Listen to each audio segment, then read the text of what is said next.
Chapter 75. Deng Xian's position on the school team was actually not the center, but the point guard. There were some players on the school team who were taller than him. However, the only center on the court, Zhang Jie, was not as tall as Poplar Fruit, so he was the one who played the jump ball. Although Poplar Fruit was half a head shorter than Deng Xian did not dare to relax at all. He had heard from Enzyming about Poplar Fruit's abnormal jump. With a whistle, the referee threw the basketball high into the air, and the game began. So what if he is 10 centimeters taller than me? Poplar Fruit confidently jumped more than a meter high, and under Deng Xian's surprised gaze, the basketball was in Uncle Ban's hands. Although Deng Xian was mentally prepared, he was still shocked by Poplar Fruit's jump. The highest point of his jump was actually 2 palms higher than him. What a monster! Before Deng Xian landed on the ground, he shouted, "Defend!" Poplar Fruit did not need to shout. Several of his teammates had already rushed to the opponent's half of the court. However, the quick attack did not succeed. After all, the opponent was the school team of Guangdong University of Technology. Seeing that the fight for the ball was not going well, the 3 players who had retreated early had already formed a defensive formation. Uncle Ban's idea of scoring quickly was extinguished. Since the quick attack was not going to work, they would play positional play. Uncle Ban saw that someone was closing in on him, so he passed the ball to Song Jiwen to control. At this time, the others returned to their positions. Poplar Fruit also stood outside the 3-second zone to provide support. Song Jiwen dribbled the ball twice. Seeing that he could not fool Chiu Xin, who was guarding him, he passed the ball to Poplar Fruit. Poplar Fruit was ready to attack with the ball, but from the corner of his eye, he caught a glimpse of Dong Xiaofang, who had just guarded Uncle Ban, running over to attack him with Enzyming. Poplar Fruit was happy. Taking the initiative to leave the ball? All right, I'll fulfill your wishes. Without waiting for Deng Xian to realize that something was wrong, Poplar Fruit acted like he was protecting the ball for a layup. He placed his right hand on the side of his body and squeezed Enzyming into the lane, looking like he was going to make a layup. Dong Xiaofang and Enzyming hurriedly used their 4 hands to form a big hat on Poplar Fruit's head. However, they discovered that Poplar Fruit's right hand was empty. Where was the ball? When he turned around, he saw that Uncle Dao had already received the basketball. He calmly made a 45-degree jump shot, and the basketball steadily went into the basket. Team Jinli scored first. The crowd cheered. They had seen Poplar Fruit's feint clearly. That pass without looking behind to deceive the 2 opponents was just too cool. Kitten also stood up and clapped desperately. Only Zhang Yujie, who didn't know much about basketball, was a little confused. Beautiful pass. Uncle Dao gave Poplar Fruit a thumbs up. Poplar Fruit also gave him a thumbs up and said, "Beautiful shot too." Although they were talking, they didn't stay idle. They quickly retreated with the rest of the team. They didn't have much experience in games, but they still understood that it was important to switch between offense and defense quickly in a game. Dong Xiaofang ran to the end line with an embarrassed look on his face. He passed the ball into the hands of Deng Xian, who was still staring at him. He didn't need to be scolded by the captain. He also understood that he had missed the ball. It was the school team's turn to attack. Deng Xian acted as the point guard. Song Jiwen, who was guarding him, looked helpless. Deng Xian was too tall. Song Jiwen was only about 1.75 meters tall, which was 20 centimeters shorter than Deng Xian. As long as Deng Xian raised his hand, he couldn't touch the ball at all. Poplar Fruit also saw his friend's predicament. He stood near the lane and shouted, "Mosquito, just interfere with his shooting. If he wants to break through, let him in." However, Deng Xian passed the ball to Dong Xiaofang. Dong Xiaofang, who was eager to make up for his mistakes, started to juggle in front of Mr. Dao. All kinds of elegant and strange dribbling movements dazzled Mr. Dao. The audience couldn't help but applaud for his opponent. Dong Xiaofang's 2 feints deceived Mr. Dao. He left Mr. Dao 2 body positions behind and then stopped for a jump shot.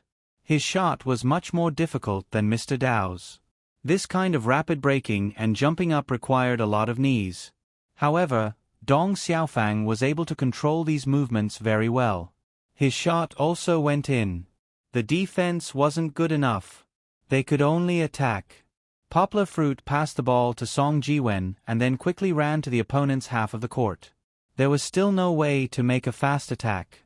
The opponent had already retreated and stood in position. Song Jiwen was helpless against Deng Xian's defense.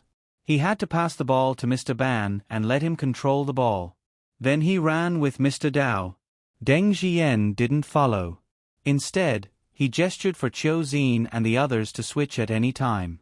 In a one-on-one match, their strength was generally stronger than Song Jiwen and Mr. Dao. The effect was the same no matter who was guarding. But was it really like this? In one run, Song Jiwen squeezed Dong Xiaofang and ran to an empty spot. Qiu Xin was about to switch over when he suddenly found that he hit a wall. He looked up and saw that it was Poplar Fruit. When did he run over? Even Enzyming didn't notice Poplar Fruit's block. This was just the tacit understanding between Poplar Fruit and Song Jiwen after many years of playing. Mr. Ban just passed the ball over. Song Jiwen received the ball, took 2 more steps inside, and then shot. The basketball grazed the white line of the backboard and then refracted into the frame. "Cheer up," Deng Xian said to his teammates as he dribbled the ball to the opponent's half of the court. He was very dissatisfied with the coordination of his opponents twice. Dong Xiaofang's point could completely turn Mr. Dao into a sieve, but Deng Xian didn't continue to let Dong Xiaofang attack. He made a move to lure Song Jiwen to jump, and then easily bypassed Song Jiwen and slanted into the inside line. Poplar Fruit came up to meet him, and the two people collided solidly. Muscles and muscles made a dull collision sound. Deng Xian was shocked. He was completely at a disadvantage in the wrestling with Poplar Fruit. The moment they collided, he felt like he had hit a mountain. Poplar Fruit didn't move, but he staggered back a step. However, after all, Deng Xian was experienced. When he retreated, he made an incredible move. He passed the basketball through Poplar Fruit's crotch, hit the ground, and the ball fell into Zhang Jie's hands. His crotch was pierced. Poplar Fruit didn't have time to be depressed. Zhang Jie, with his huge strength advantage, successfully squeezed past the community team's second inside uncle, and then scored with a hook. Poplar Fruit's team scored a lot, but it seemed that the opponents had an easier time scoring. Except for Poplar Fruit, the others were almost destroyed when they faced off. Song Jiwen and Deng Xian, needless to say, the gap was too big. Mr. Dao was up against Dong Xiaofang. Dong Xiaofang's speed and flexibility were completely unable to keep up with Uncle Dao's age. As long as Dong Xiaofang wanted to break through, Mr. Dao couldn't stop him at all. On the outside line, Mr. Ban was up against Qiu Xin. Mr. Ban wasn't the main attacker, and neither was Qiu Xin, but it seemed that Qiu Xin had a better chance of winning. After all, Mr. Ban was Poplar Fruit's weakest link. Mr. Dao was not as tall as Zhang Jie, and even his strength, which he was most proud of, was far behind. Zhang Jie was a strength maniac, and probably only Poplar Fruit could compete with him. Finally, there was Poplar Fruit and Enzyming. The two of them had fought last time. Although Poplar Fruit was better than Enzyming, his strength was only 10% or 20% higher. It seemed that it was difficult to make up for the gap created by the others. Although the score was the same now, as long as Poplar Fruit's team didn't score when they attacked, the score would definitely be pulled apart. That's right, such a situation had already happened. In a new round of attack, Mr. Dao ran out of space again, but Dong Xiaofang rushed over to interfere. Mr. Dao couldn't shoot, and Poplar Fruit, who had just run outside to block, couldn't get the rebound. When it came to defense, the community team couldn't stop Mr. Dao at all. Mr. Dao was shaken off by Dong Xiaofang again, and again, he made a jump shot, and the community team fell behind by 2 points. In another round, Mr. Dao couldn't get the hook under the basket with Poplar Fruit's help to block Zhang Jie. Poplar Fruit got the rebound, but when he passed to the outside, he made a mistake. Dong Xiaofang appeared like lightning and intercepted Poplar Fruit's pass. They immediately attacked quickly. Deng Xian, who was far ahead, received a long pass from Dong Xiaofang. After crossing the free throw line, he took 3 steps, jumped high, and dunked with both hands. Song Jiwen couldn't keep up with Deng Xian's footsteps. He could only watch from behind as his clothes fluttered in the air. Although it was someone else who scored, Deng Xian's domineering dunk with both hands was too explosive. Suddenly, it ignited the enthusiasm of both the court and the audience, and all of them applauded. Even Poplar Fruit couldn't help but sigh. The opponent's morale was completely stimulated by this dunk. Sure enough, in the next 5 minutes, Poplar Fruit's team was almost beaten to the point that they couldn't fight back. Except for Poplar Fruit, the other 4 were all beaten into sieves. On the offensive side, except for Mr. Dao, who made a 2-point shot, and Poplar Fruit, who made a 3-point shot during the fast attack, the others were all silenced. This included Mr. Dao, mainly because Dong Xiaofang interfered with him too much. He was the kind of player who could score when no one was guarding him, and he could only rely on luck when there was someone guarding him. With interference, it was normal that he couldn't score. With a score of 20-9, Poplar Fruit's team had to call for a timeout. Although there were less than 3 minutes before halftime, they played 2 10-minute first and second halves. They couldn't be bombarded like this. If it went on like this, they would directly surrender without playing in the second half. Off the court, Feng politely handed them towels and mineral water. Mr. Ban, who was desperately drinking water, suddenly said, "Feng, you can play for me later." Everyone looked at Uncle Ban in surprise. He smiled and explained while panting, "Our Feng is better than me. With him around, you guys will have an extra point to score goals. Besides, I'm tired from running around just now. I'm old, and I can't take it after playing for so long." He and Song Jiwen could be said to be the 2 most tired people on the court. Every time they retreated, because they were on the outside, in order to not let the opponent's fast attack, they had to rush back to their positions desperately. When they attacked, they also had to spend energy to control the ball. After all, Song Jiwen was young and could still hold on, but Mr. Ban looked at him sweating like rain. He really couldn't hold on for long. Mr. Dao nodded and said, "Okay, Mr. Ban, you can take a break off the court now. In the second half, we'll probably have to replace you when we're tired." Mr. Dao said, "Feng, come up. Why don't you let Feng defend against their Dong Xiaofang? Feng's footsteps are faster, and he'll probably defend better than me. It shouldn't be a problem for me to defend against that Qiu Xin." Feng agreed. "That's a good suggestion. Let's do it." Mr. Dao then turned his head and said, "Xiaoyang, you see the situation later. If there's no particularly good opportunity, don't pass the ball when you're attacking. You can play as much as possible. As you can see, on our side, probably only you can open it." Poplar Fruit nodded with a solemn expression. Now, he was the district team's spear. Whether they could tear apart the opponent's impregnable defense depended on him. Chapter 76. When the game started again, Feng served the ball from the center line to Poplar Fruit. Poplar Fruit dribbled the ball and walked to the top of the 3-point line. The others pulled him away. Even Uncle Jean retreated to the corner. Below the stage, Zhang Yujie nervously held onto her umbrella. She had already stood up to cheer for Yang Gua a few times, but she still couldn't turn the tide. Seeing Poplar Fruit having such a hard time, she was secretly worried even though she didn't know much about basketball. His teammates pulled their opponents away. Only Enzyming was left in front of Poplar Fruit. Poplar Fruit looked at Enzyming, who was half bent and had tense muscles. He dribbled the ball twice and suddenly started to move. With the ball in his right hand, he broke through to Enzyming's left side. Enzyming didn't move at first. He judged that Poplar Fruit might be faking it. But his judgment was wrong. Poplar Fruit really squeezed to his left side. Seeing that he was about to be broken through, Enzyming quickly followed. He knew how fast Poplar Fruit was after he started. So, in order to catch up with Poplar Fruit, he almost gritted his teeth and rushed back with all his strength. He caught up. Enzyming was overjoyed. He couldn't believe it because he knew that his speed was not on the same level as Poplar Fruit's.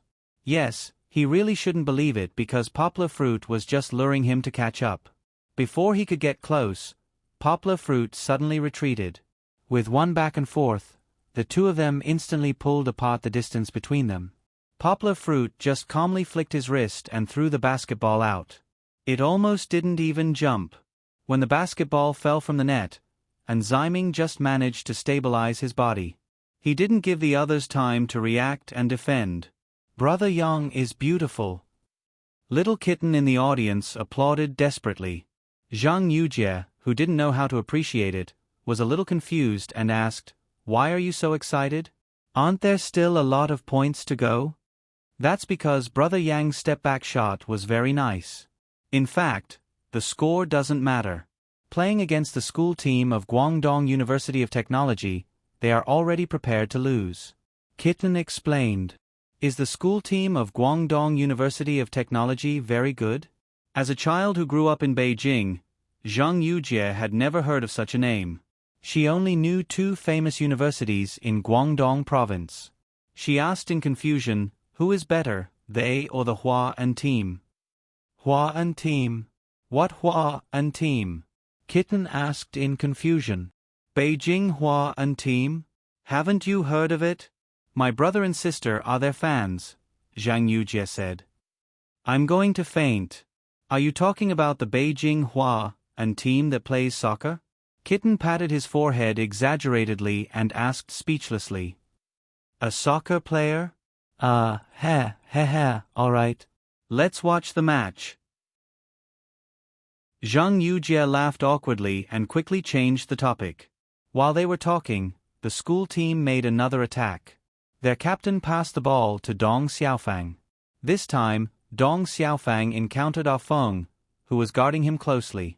Although Ah Feng was not as tall as Dong Xiaofang, his body was very close to Dong Xiaofang. This made Dong Xiaofang, who didn't like physical contact, very uncomfortable. After trying twice to turn around, Dong Xiaofang had to pass the ball to An Zyming, who stretched out his hand for the ball. Just now, An Zyming let Poplar Fruit score, and he was ready to return the ball. However, he was still the same as before. He couldn't squeeze past the seemingly thin but powerful Poplar Fruit. In the end, he reluctantly made a move.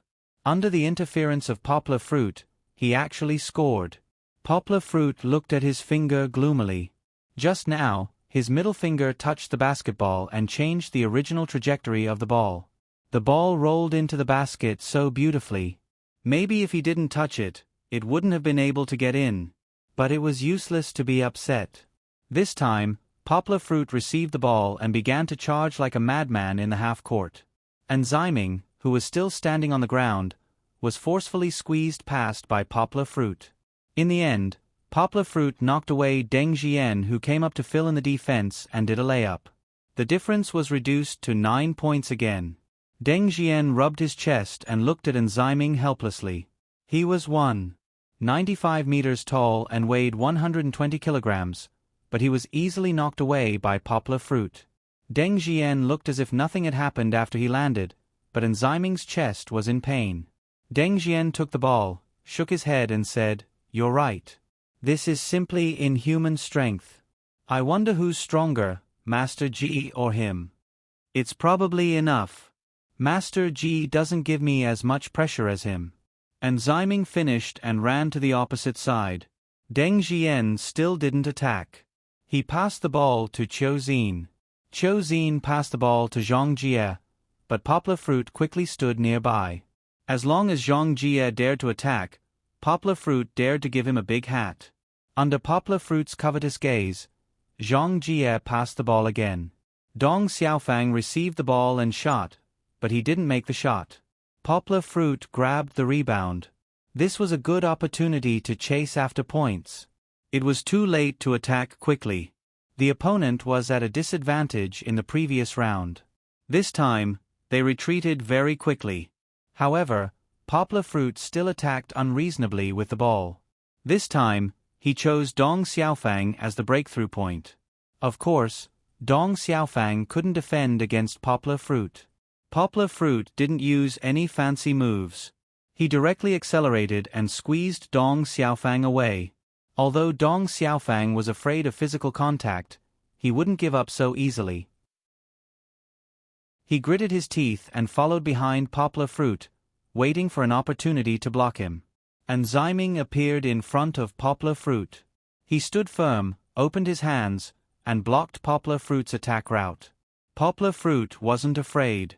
He jumped toward Ziming. And Ziming also jumped. His hands interfered in front of Poplar Fruit's eyes. In order to block Poplar Fruit, Dong Xiaofang also jumped high. His right hand reached above Poplar Fruit's head. Poplar Fruit raised his hand, but the ball was gone. And Ziming and Dong Xiaofang were stunned. Where's the ball? Right, where's the ball? Wasn't Poplar Fruit holding it? No, the ball was now in the hands of Ah Feng, who was 2 meters behind Dong Xiaofang. Deng Jian saw it clearly. When Poplar Fruit jumped, his right hand passed the ball to his left hand. His right hand was still raised, but his left hand threw the ball out from under his crotch. Poplar Fruit knew that Dong Xiaofang also jumped, so the ball bounced under Dong Xiaofang's feet and fell into Ah Feng's hands. Although Deng Jian saw it clearly, he didn't have time to defend. He was too far away. Although it was a bit unbelievable for Feng to get the ball, he quickly reacted and decisively shot the ball. The ball steadily went into the basket. 22-15. The difference was reduced to 7 points. Poplar Fruit is really strong. Deng Jian finally recognized Poplar Fruit's strength. He knew that if he was the one handling the ball, he wouldn't be able to do it as well as Poplar Fruit. Yang Guo had caught on to Dong Xiaofang's mentality from the start and purposely lured him into a trap. This wasn't difficult, but the difficult part was Yang Guo's pass. How did he do it with his back facing them without looking? How was he able to pass through 2 people's crotches in the air? Furthermore, how was he able to pass to his teammates so accurately? Could it be that his vision was so wide? That's right. Poplar Fruit's vision was wider than most people. When he jumped, he saw Ah Feng's position.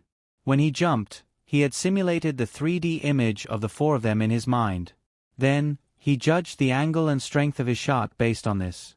To be able to do it so accurately, it wasn't a fluke. The first half ended quickly, and there was a 5-minute break. Poplar Fruit and the others quickly went to the sidelines to drink water. As for the school team, Uncle Jean had asked someone to buy a box of water before entering. They didn't need to be told, as they also needed to take a break.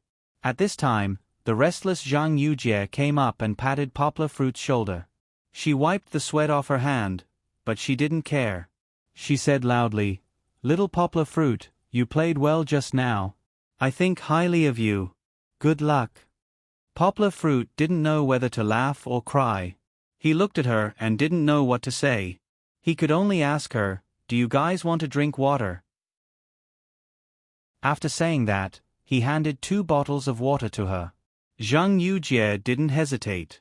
She took 1 bottle and pointed to the other bottle. "Open it for me." Poplar Fruit unscrewed the cap for her. She took a sip and said, "Well, not bad. The weather is too hot.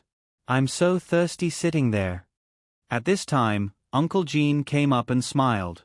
"Little Yang, this is?" Zhang Yujie said first, "I'm his boss. It's nice to meet everyone."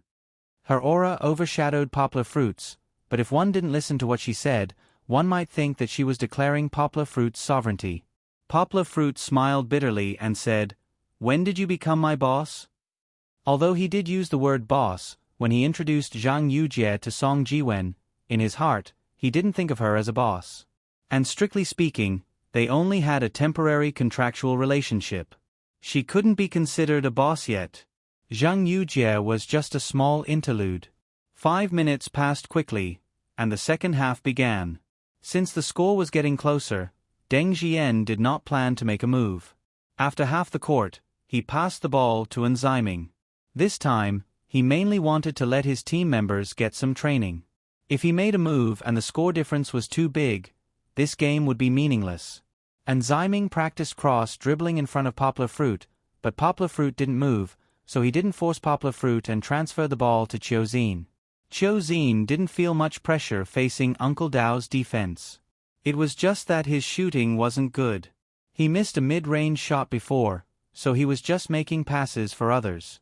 This time, Uncle Dao's defense was a little lax, and Qiuzin seized the opportunity. He changed directions and bypassed Uncle Dao, and Uncle Jean, the last line of defense, was also firmly blocked by Zhang Jie. Seeing him drive in, he stood up easily and flipped his left wrist. The basketball flew to the basket. Got it. Qiu Xin was happy. At this time, his eyelids suddenly twitched. A huge shadow flew from the right side. Poplar Fruit got rid of enzyming and jumped high. Before the basketball flew to the highest point, Poplar Fruit slapped it away. Qiu Xin was shocked. Poplar Fruit could jump so high? In the past, except for a few professional players, only the captain had reached this height. But wasn't Poplar Fruit 10 centimeters shorter than the captain? The basketball was slapped out, but it didn't fly directly out of the court. Instead, it was picked up by Uncle Dao. Deng Jian shouted, "Return to defense." They immediately ran to their own half of the court, not giving Poplar Fruit a chance to make a quick attack. This was the tactical quality of Guangdong's top university team. Since this was the case, Poplar Fruit still held the ball and attacked. But this time, he encountered the opposite side's tight defense. Enzyming followed Poplar Fruit closely, and Dong Xiaofang was waiting nearby. Qiu Xin switched to guard against A Feng, and Deng Jian stood between Song Jiwen and Uncle Dao. He was tall and had long arms. No matter who received the ball, he could defend in time. What to do? If he attacked, he was bound to be attacked by Enzyming and Dong Xiaofang. If he passed the ball, his teammates had no chance to score, and it was very likely that they would lose the ball. Poplar Fruit was in a dilemma. Chapter 77. When Poplar Fruit was caught in a two-man pincer attack, his first thought was to look for his teammates. This could be considered his habit of thinking as a point guard in school. But what disappointed him was that his teammates, except for A Feng, were all standing straight in place. They didn't run to open up space. In fact, this couldn't be blamed on them. After all, they were all workers. Although they exercised regularly and their physical fitness didn't fall behind, they still couldn't be compared to those students who played basketball seriously. After playing for more than 10 minutes and running back and forth dozens of times, how could they not be tired? Looking at Uncle Dao and Uncle Jean, the two of them were already sweating profusely. Their hands were on their knees as they gasped for breath. It looked like they couldn't attack anymore. Even Song Jiwen, who had just left school for a little over a year, was sweating profusely. In order to conserve a bit of energy for defense, he did not hesitate to stand at a position close to the center of the three-point line at a 45-degree angle. Although Ah Feng was still very energetic, he was followed closely by Qiu Xin like a sticky candy. He couldn't get rid of him. If he was given a one-on-one, he probably wouldn't stand a chance. Attack by himself? This wasn't easy. Currently, the opponent was in a two-man pincer attack. Even if he could really break through these two people, Zhang Jie would definitely make up for it. Then, as long as he held him back, he would be trapped in a three-man pincer attack. What should I do? Poplar Fruit dribbled the ball and stood outside the three-point line thinking. Enzyming, who was closest to him, stood inside the three-point line, about a step away from the free-throw line. Poplar Fruit's eyes lit up. He suddenly took a step back and jumped when he was still 2 steps away from the three-point line. Enzyming was shocked and rushed to jump over, but he was at least 1 meter away from Poplar Fruit. He stretched out his right hand, but he couldn't even reach Poplar Fruit's face. Poplar Fruit's wrist flicked gently. The basketball drew a beautiful parabola and went into the basket. Poplar Fruit's super long three-point shot. He could even enter like this. Dong Xiaofang felt a little incredulous. His three-point shot could be said to be the best among the 5 members of the school team.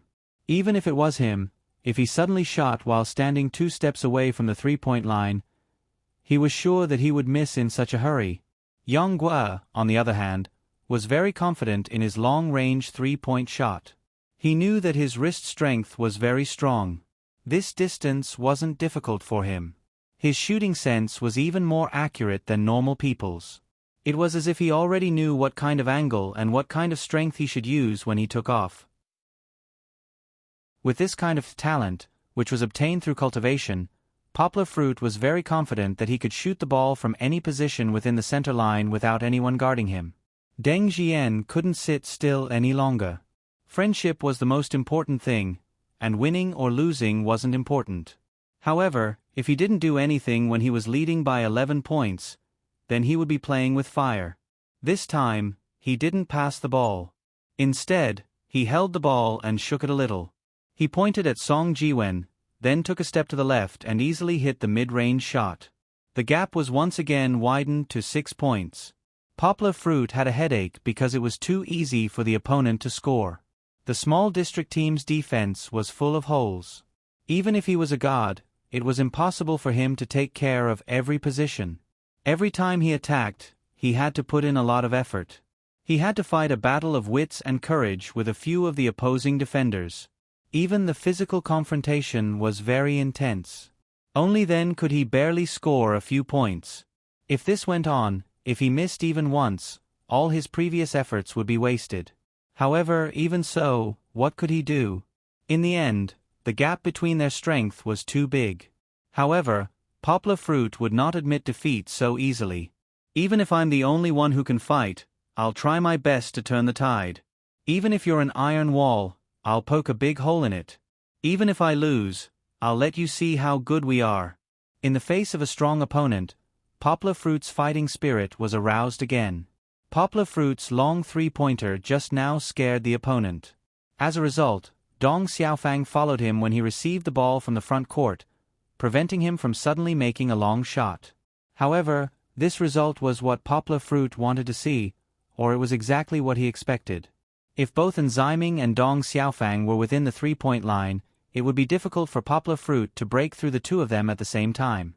However, now that Dong Xiaofang followed, the battle line was suddenly stretched. That meant that he fell into Poplar Fruit's trap. Just after half of the court, Poplar Fruit suddenly accelerated. Dong Xiaofang was caught off guard and was left behind. Enziming was shocked and quickly went up to meet him.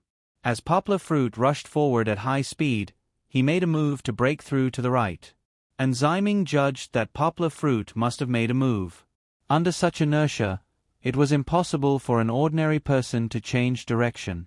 Therefore, he gritted his teeth and moved to the left.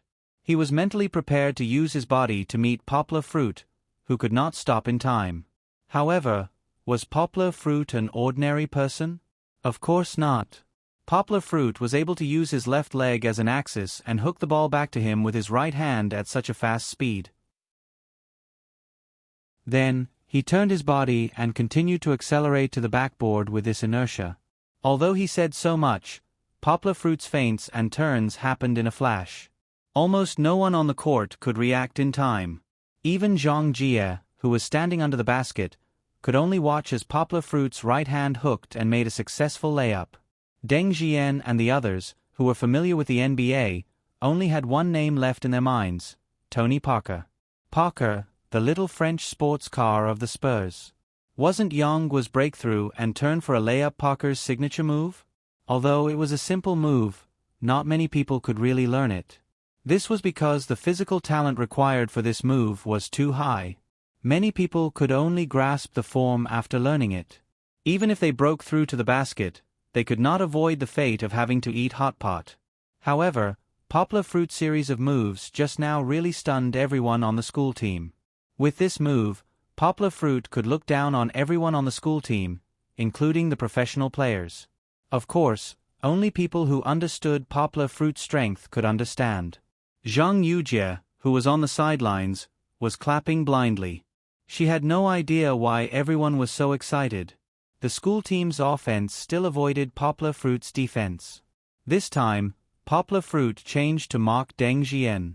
However, Deng Jian was smart enough to pass the ball to Zhang Jie inside the three-point line. Zhang Jie easily avoided Uncle Jean and hooked the ball into the basket. There were still 4 minutes left, but this time, the community team was exhausted. Only Ah Feng followed Poplar Fruit to rush to the opponent's half of the court.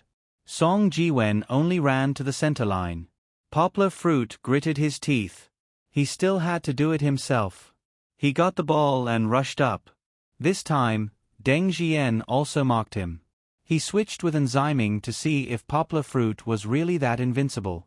Deng Jian guarding against Poplar Fruit was definitely a wrong choice. Although Deng Jian was the strongest player on their team, his 195-meter height determined that his footsteps were far less agile than Dong Xiaofang's. Even Dong Xiaofang could not keep up with Poplar Fruit's footsteps. How could he guard against Poplar Fruit? Poplar Fruit only made 2 super-fast changes in direction, and Deng Jian gave up his position. Poplar Fruit easily bypassed him. Qiu Xin and Dong Xiaofang came from the left and right, but Poplar Fruit accelerated again. The moment they formed the encirclement, he suddenly sidestepped and passed through the middle. At that moment, Poplar Fruit's speed was like the wind. They could feel it, but they could not catch it. After the two, there was also Enzyming. Enzyming had returned to the free throw line when Deng Jian was entangled with Poplar Fruit. Seeing Poplar Fruit break through, he quickly filled in. Poplar Fruit was not afraid. He jumped to meet him, and Enzyming also jumped in the air. Poplar Fruit bent like a prawn, holding the basketball in his arms. He leaned on Enzyming's chest and turned his body in the air, bypassing Enzyming. Enzyming, of course, was not the school team's last line of defense. After Poplar Fruit bypassed him, a burly figure appeared in front of him. Zhang Jie. Zhang Jie did not jump high, but he was confident that he could stop Poplar Fruit, because Poplar Fruit jumped much earlier than him. But when he jumped to the highest point, he was surprised to find that Poplar Fruit was still rushing up. Not only that, Poplar Fruit's bent body suddenly straightened, like a spring, and rose a little higher. Then, Poplar Fruit raised the basketball with his right hand and pressed his left hand on Zhang Jie's shoulder. His whole body leaned back slightly like a fish diving to the top. Separated by Zhang Jie, his right hand heavily dunked the basketball into the basket. He hung on the basket with one hand and looked down at Zhang Jie, who staggered to stand firm on the ground, like a king looking down on the world. Was he judged by Enzyming? Zhang Jie's face was incredulous, but he was shocked beyond words. This kind of situation had never happened in the school team. He now felt powerless in front of Poplar Fruit. He was too strong. The one who felt it the most was Enzyming, who was lucky not to have been selected by Yang Guo. He had just jumped together with Yang Guo, but Yang Guo had bypassed him and was still able to do such a move. With such a tyrannical jump and body, Yang Guo was not even a professional footballer. Enzyming felt that his worldview had been challenged. Needless to say, the audience had already cheered when they saw Poplar Fruit's domineering dunk. The game in front was too oppressive. The community team did not have the strength to fight back at first, which made them very depressed. But Poplar Fruit not only slowly closed the gap, but also made such an explosive dunk that surpassed 5 people in a row. The onlookers could not stay calm. Not only did they applaud, but they also whistled. This time, even Zhang Yujie, who did not know how to appreciate Poplar Fruit, was shocked by his slam dunk. All of a sudden, the only thing left in her mind was the image of Poplar Fruit hanging high in the basket. It was really too manly. Zhang Yujie's eyes were now full of little stars. Her estrogen was secreted to the extreme. She could not wait to pull down the handsome and domineering man on the court immediately. Although the game still had more than 2 minutes to end, the result was already very obvious. Although Poplar Fruit was invincible when attacking, they could not stop the school team's attack at all. The two sides could only fight a tug-of-war. In the end, the gap remained at 4 points. In the next 2 defenses, they saw the power of the captain of Guangdong University of Technology school team. Maybe he was inspired by Poplar Fruit's dunk. With Enzyming's help, Deng Jian completed a 2-handed split dunk with an alley-oop relay and a self-steal dunk. Both plays were very cool and bloody. Although it was not as wonderful as Poplar Fruit's slam dunk that surpassed 5 people in a row, the onlookers in Jinli community were not stingy with their applause. Although they lost the game, as said at the beginning, winning or losing was not important. What was important was that the game was played well, and that was enough. Basketball matters were settled on the basketball court. After the game, they became good friends again. After the game was over, the group of people, led by Uncle Jean, drove to a big restaurant near the community.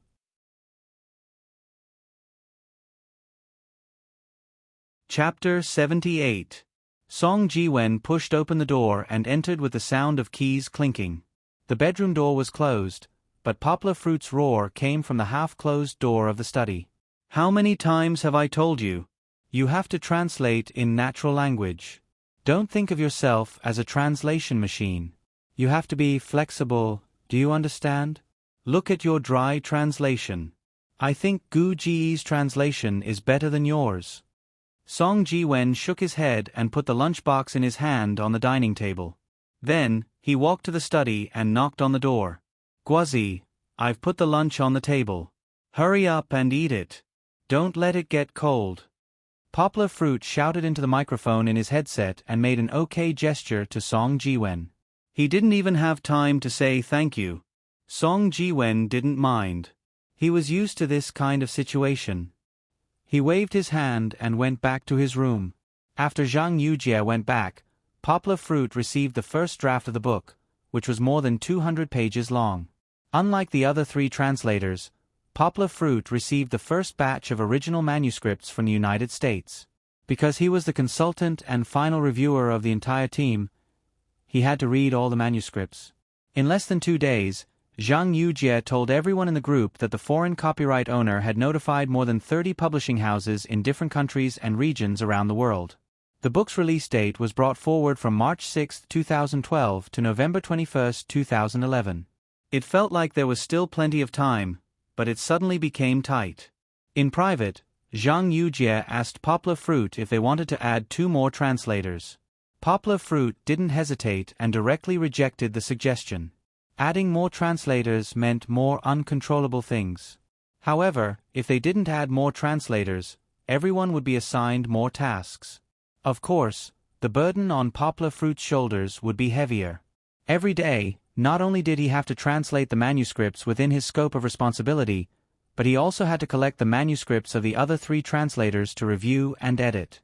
Usually, he had to stay online and respond to the team members' questions at any time. He also had to hold online meetings with them every day to point out the shortcomings of their translations in the past day. Usually, Poplar Fruit was a modest and gentle person. However, this time, as the leader of the 4-person translation team, Poplar Fruit turned into a demon king. He was just like those famous movie directors. As long as he caught a repeat mistake, you'd have to wait to be roared at by him. Every time the team members had a meeting, they were trembling with fear. They were afraid of being roared at by Poplar Fruit. Even if they were separated by thousands of miles on the internet, Poplar Fruit's curses would still rain down on them. 2 of them were Ph.D.S. and one of them was a graduate student who had studied abroad. In terms of academic qualifications, Poplar Fruit couldn't compare. In terms of age, they were also older than Poplar Fruit. In the beginning, they were very dissatisfied with Dongxin Publishing's arrangement. When Poplar Fruit criticized their translations, they secretly criticized him. However, after more than half a month of cooperation, Poplar Fruit convinced them with his superb translation skills and profound knowledge. There was nothing to say about the former. After all, compared to them, Poplar Fruit could be considered a professional translator. However, the latter was different. Every time they asked Poplar Fruit a question, Poplar Fruit could answer it quickly. Many of the questions couldn't even be found on the internet. However, Poplar Fruit was like an omnipotent encyclopedia. As long as it was a question in a book, he could answer it one by one. For example, when Steve Jobs was in high school, he once founded a club called Buck Fry Club. The translator who translated this paragraph couldn't figure out the meaning of the club's name, so he ran to Poplar Fruit to consult him. Poplar Fruit only thought for a moment before pointing out that Steve Jobs' name was actually a play on words. If the initials of the name were switched, it would reveal the hidden meaning of Fuck Bry Club. At that time, their high school principal's name was Warren Bry. After Poplar Fruit's miraculous answers several times, in addition to Tyrant, he also gained the nickname of Humanoid Valley Pigeon. In any case, the 4-person team continued to translate amidst the bumps and bumps. Although Poplar Fruit still took their manuscripts for refinement every night, the progress of the 3 was obvious to all. At the very least, Poplar Fruit was no longer as tired as he was at the beginning. What made the three of them even more impressed was that although Poplar Fruit spent time every day correcting their manuscripts and guiding them during the translation process, he didn't neglect his own translation. Relying on his understanding of Steve Jobs and his mastery of English, Poplar Fruit's daily translation volume was still a little more than the two people who did the most. On August 25, Apple suddenly announced that Steve Jobs had resigned as Apple's CEO, and the board of directors appointed former Apple CEO Tim Cook as the new CEO. Tim Cook would take over Steve Jobs' throne.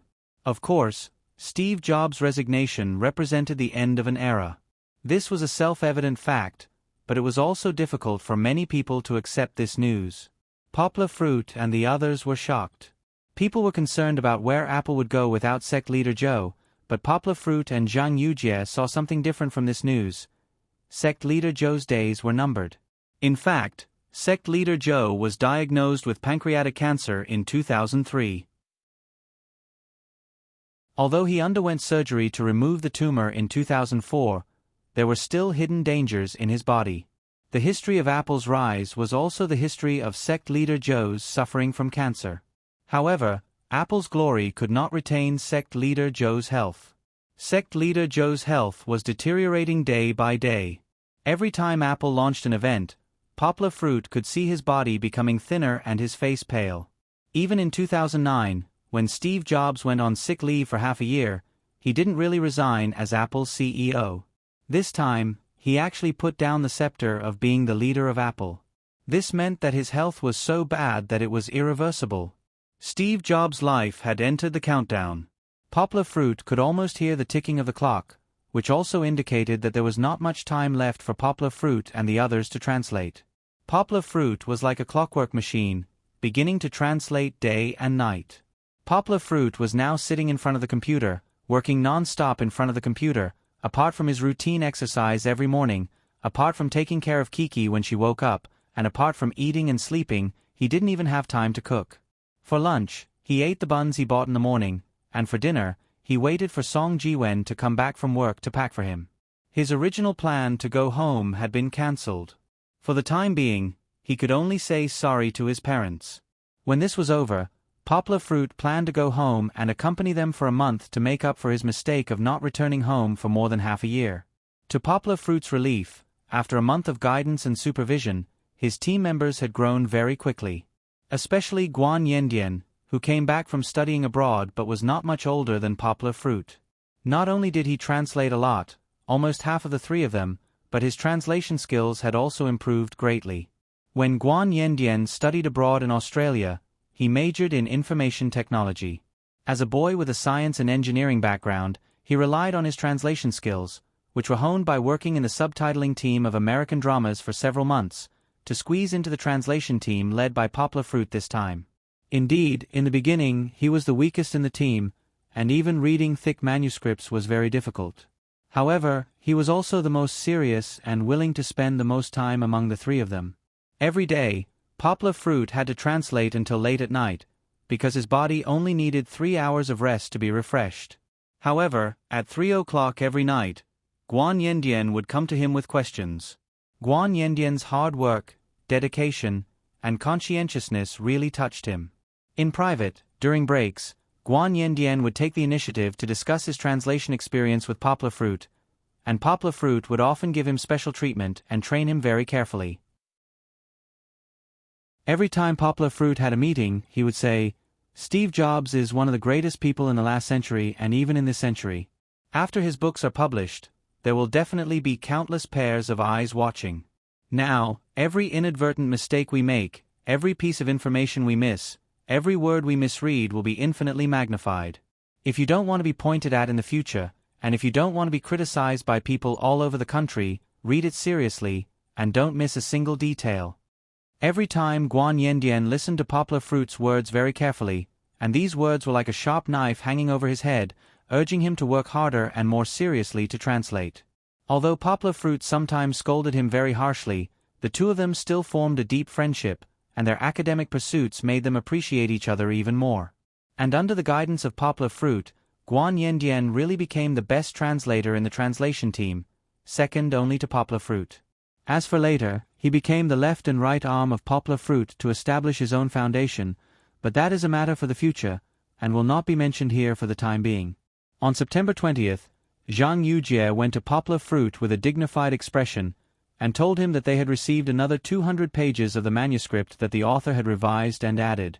With another 200 pages, Poplar Fruit and the others felt that their heads were about to explode. Previously, they had thought that it was just the original manuscript with more than 400 pages. According to their rough estimation, they would be able to complete the task perfectly according to the plan. But now, there were more than 200 pages, which was almost half of the original manuscript. How could they complete it?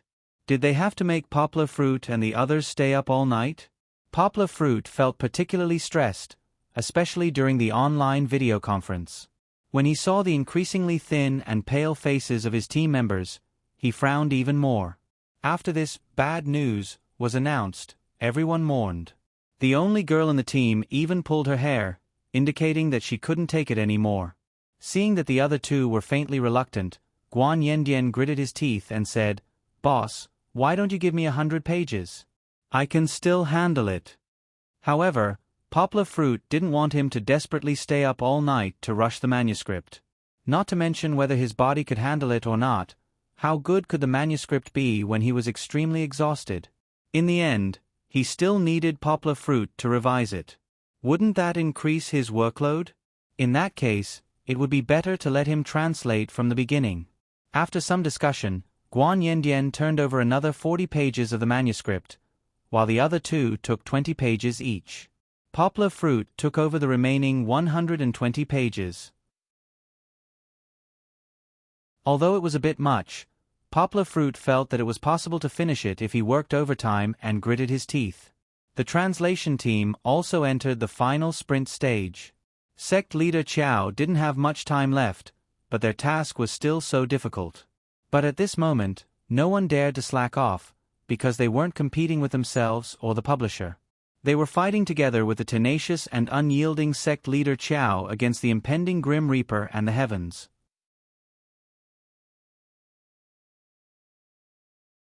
Chapter 79. Yang Guo wholeheartedly wanted to translate his first book so that no one could find fault with him. Yang Guo was busy in his own house, but because of his sudden disappearance, some people were so worried that they couldn't eat or sleep. They looked like they were in a terrible fix. "How is it? Did you get in touch with Poplar Fruit?" Seeing the secretary open the door, Yao Dehua looked at her expectantly, hoping to get the information he wanted from her response. Unfortunately, the secretary shook her head gently. Seeing her like this, Yao Dehua sat back in disappointment. His whole body sank deeply into the back of the boss chair. He murmured, "How could this be? It shouldn't be." In August and September, Yao Dehua started the plan to expand his territory and was very busy every day.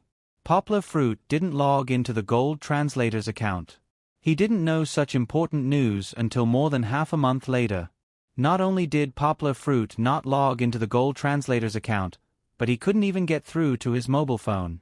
After not being able to contact Yang Guo, Yao Dehua was dumbfounded when he held the phone. How could a person suddenly disappear from the face of the earth? The last time they met, Poplar Fruit gave Yao Dehua a very good impression. He was humble and polite, and his words and actions were methodical. The most important thing was that he was really very young. He was around 24 years old, and he was very knowledgeable. He was constantly improving. Even Yao Dehua, who often dealt with young talents, had never seen such an outstanding talent in decades. In time, Yao Dehua firmly believed that Poplar Fruit would grow into a generation of translation masters. If so, he would become a banner of the Cinda Translation Company. Of course, this would require the Cinda Translation Company to pay a certain price. However, to have a master translator in the company, how could Yao Dehua be stingy with such a small profit? But now, Yang Guo didn't even say anything and disappeared. What was Yao Dehua supposed to do? The company was now at a critical juncture. Although Poplar Fruit wasn't the most important part, the disappearance of Poplar Fruit was still a big blow to Yao Dehua. The secretary had come over to inform him to attend a meeting with several deputy managers of the Jiangnan branch. However, he found that the meeting outline he had written yesterday had fallen into the car. It could be seen that the poplar fruit incident had disturbed his thoughts. Fortunately, Yao Dehua's memory was still good. He could basically remember the content of the meeting that he had originally planned. Before leaving, he instructed his secretary, "Continue to call him. Let me know if there's any news." The meeting lasted for an entire afternoon. When it was almost time to get off work, Yao Dehua walked out of the meeting room, exhausted. Back in the office, Yao Dehua looked at his secretary, who shook her head apologetically. "Still not working?" Yao Dehua asked with a frown. "Yes, the phone has always been turned off." The secretary nodded and said. Yao Dehua stroked his Mediterranean hairstyle and ordered his secretary, "Ask Manager Wu to come to my office." Wu Pings received the notice and came to Yao Dehua's office. He gently knocked on the yellow solid wood door. After getting a response, he pushed the door open and entered. When he entered, he found that the entire office was filled with smoke. Yao Dehua was lying on the boss's chair, smoking. Several cigarette butts had been put out in the ashtray. He waved his hand and opened the window to let the wind blow away some of the smoke in the room. Wu Pings then sat down in front of Yao Dehua. He and Yao Dehua had been good friends for many years. He usually had to be careful in front of others, but he didn't have to worry about talking in private. He went straight to the point. "What's wrong? Or is it because of that poplar fruit?" Yao Dehua sighed. He put out the remaining half of the cigarette in his mouth in the ashtray and nodded. "His disappearance this time is very strange. President Yao, do you think that other companies sent him to mess with us?" Wu Pings touched his chin and said, "It can't be. What can they do by sending poplar fruit?" Yao Dehua shook his head and said, "Poplar fruit's value was reflected in the future. His joining and leaving now wouldn't have much impact on the Xinda Translation Company's plans." Yao Dehua didn't believe that other companies would send such an excellent person to him just for him to enjoy. It wasn't worth it. The last time Yao Dehua met poplar fruit, he had a very good impression of him. If poplar fruit was really a spy, then he was too good at acting. He could even fool an experienced person like Yao Dehua. Yao Dehua relied on his many years of experience in judging people. He still believed in poplar fruit's character. But this time's disappearance was too sudden and too strange. He really couldn't figure out what the reason was. "Forget it, President Yao, you don't have to worry too much about him. Let's wait a little longer. Maybe something happened at home and he can't get away." Wu Pings comforted Yao Dehua. Yao Dehua smiled gently and said, "Old Wu, don't you think I'm old and stubborn? Why can't I get rid of this habit after so many years? Every time I meet a talent, I'm worried. Even when I was dating your sister-in-law, I didn't lose my appetite like this." "No, President Yao, you're doing this for the company." Wu Ping smiled and said, "Look at the talents you've roped in these past few years. Haven't they all become the mainstays of the company? Isn't it all because of your repeated visits that we have the world we have now? Don't flatter me. The company can be where it is today because of your silent efforts. I've always seen it in my eyes and remembered it in my heart." Yao Dehua smiled. His tightly knitted eyebrows now relaxed a little. "But, you gave me an idea." Wu Ping's eyes widened and said in surprise, "President Yao, you want to go to his house? That's too low for your status." No, what if he gives you the cold shoulder again?" Wu Ping strongly objected to this matter. The company was no longer a small workshop like before. It was already a giant in the industry. If the boss personally went to someone's house to invite an employee, it would be fine if it succeeded. But if something went wrong, wouldn't it become a joke in the industry? So what if he gives me the cold shoulder? It's fine. Whether it succeeds or not, I still have to give it a try. Yao Dehua raised his head and said firmly. Wu Ping sighed and said, "Is it worth it?"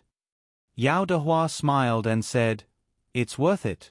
I believe in my foresight. Poplar fruit's future is limitless.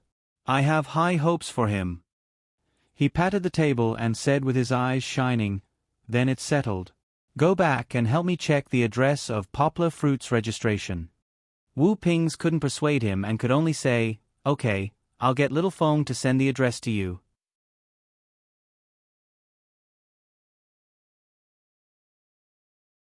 Chapter 80.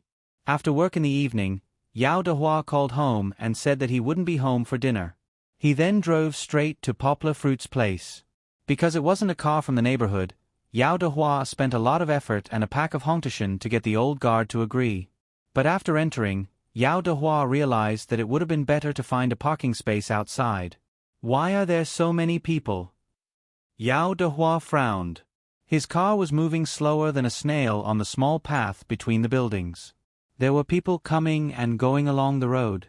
Some aunties pulled their acquaintances to the middle of the road and started chatting happily. The path was not wide to begin with, so there was no way for them to pass through. Yao Dehua could only stop the car in front of the nearest building. He asked someone for directions and walked over. There was no elevator, so Yao Dehua went up the stairs. The corridor was narrow and old. It was the kind of stairs made of cement from the 90s. The surface was rough and uneven. There was a trash can at every corner. The residents' daily garbage was thrown in there. Fortunately, the property management cleaned it up in time, so it didn't emit the stench of garbage. But all of this made Yao Dehua, who was used to living in luxurious villas or high-end apartments, feel very uncomfortable. The corridor was dark and gloomy. Although the voice-activated lights above his head lit up when they sensed his footsteps, this kind of dim yellow light was particularly horrifying. Why do you live in such a bad place? Yao Dehua's heart was beating like a drum.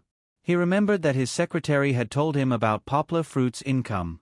Poplar Fruit's monthly income was more than 10,000. Who knew how many tens of thousands it was? Why do you live in such a bad place? Could it be that the address he filled in was fake? But since he was already here, Yao Dehua braced himself and walked down. After knocking a few times, the wooden door inside gently opened a small gap. Through the rusty iron door, Yao Dehua saw a head sticking out. From her hair to her face, Yao Dehua suddenly felt his eyes light up. The girl in front of him was so beautiful. Her beautiful facial features were so delicate that they looked like they were drawn in a painting. This made Yao Dehua, who was almost 50 years old, feel a little excited. But that was it.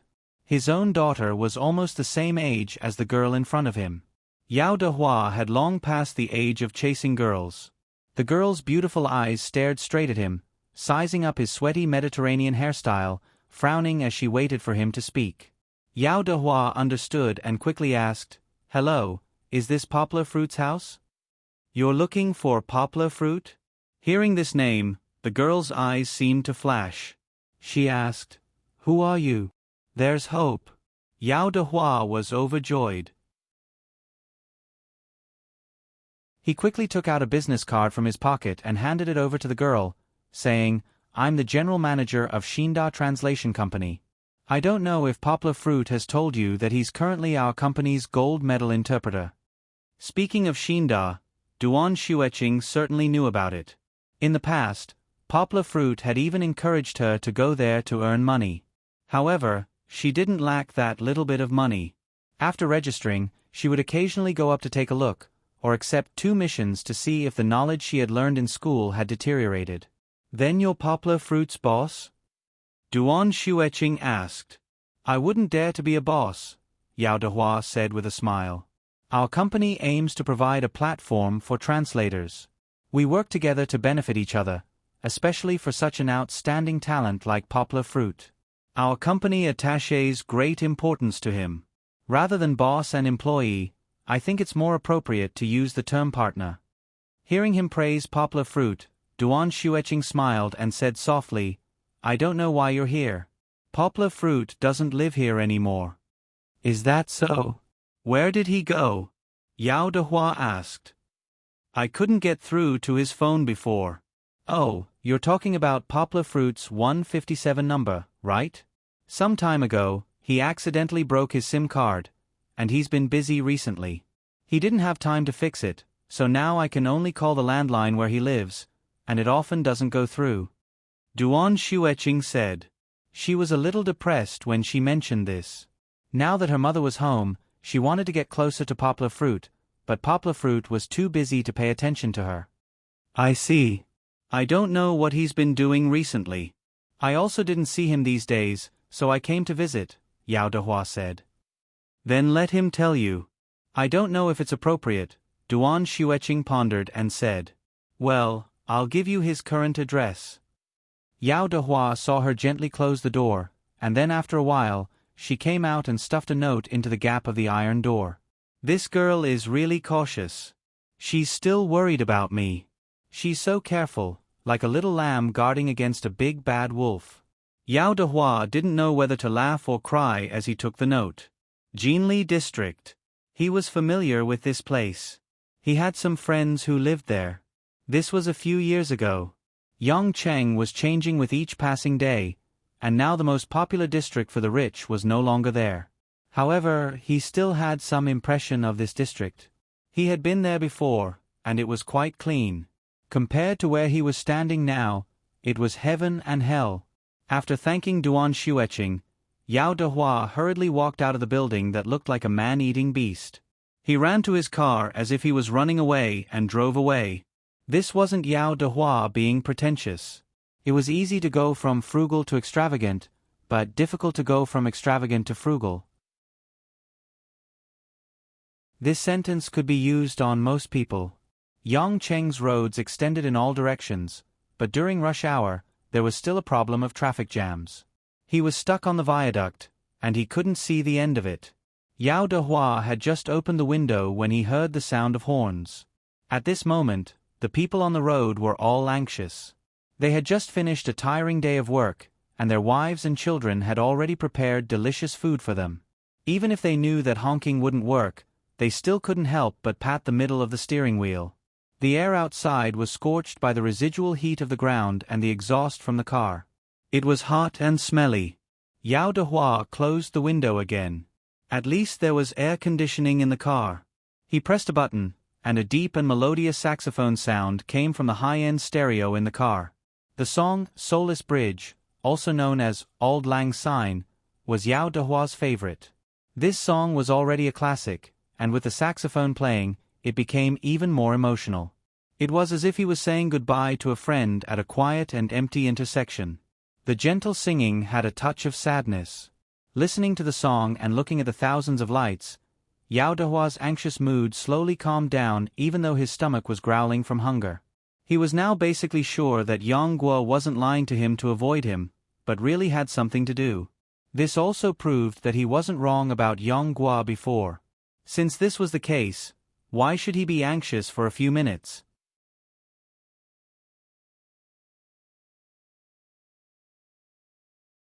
Chapter 81. Why are you only back now?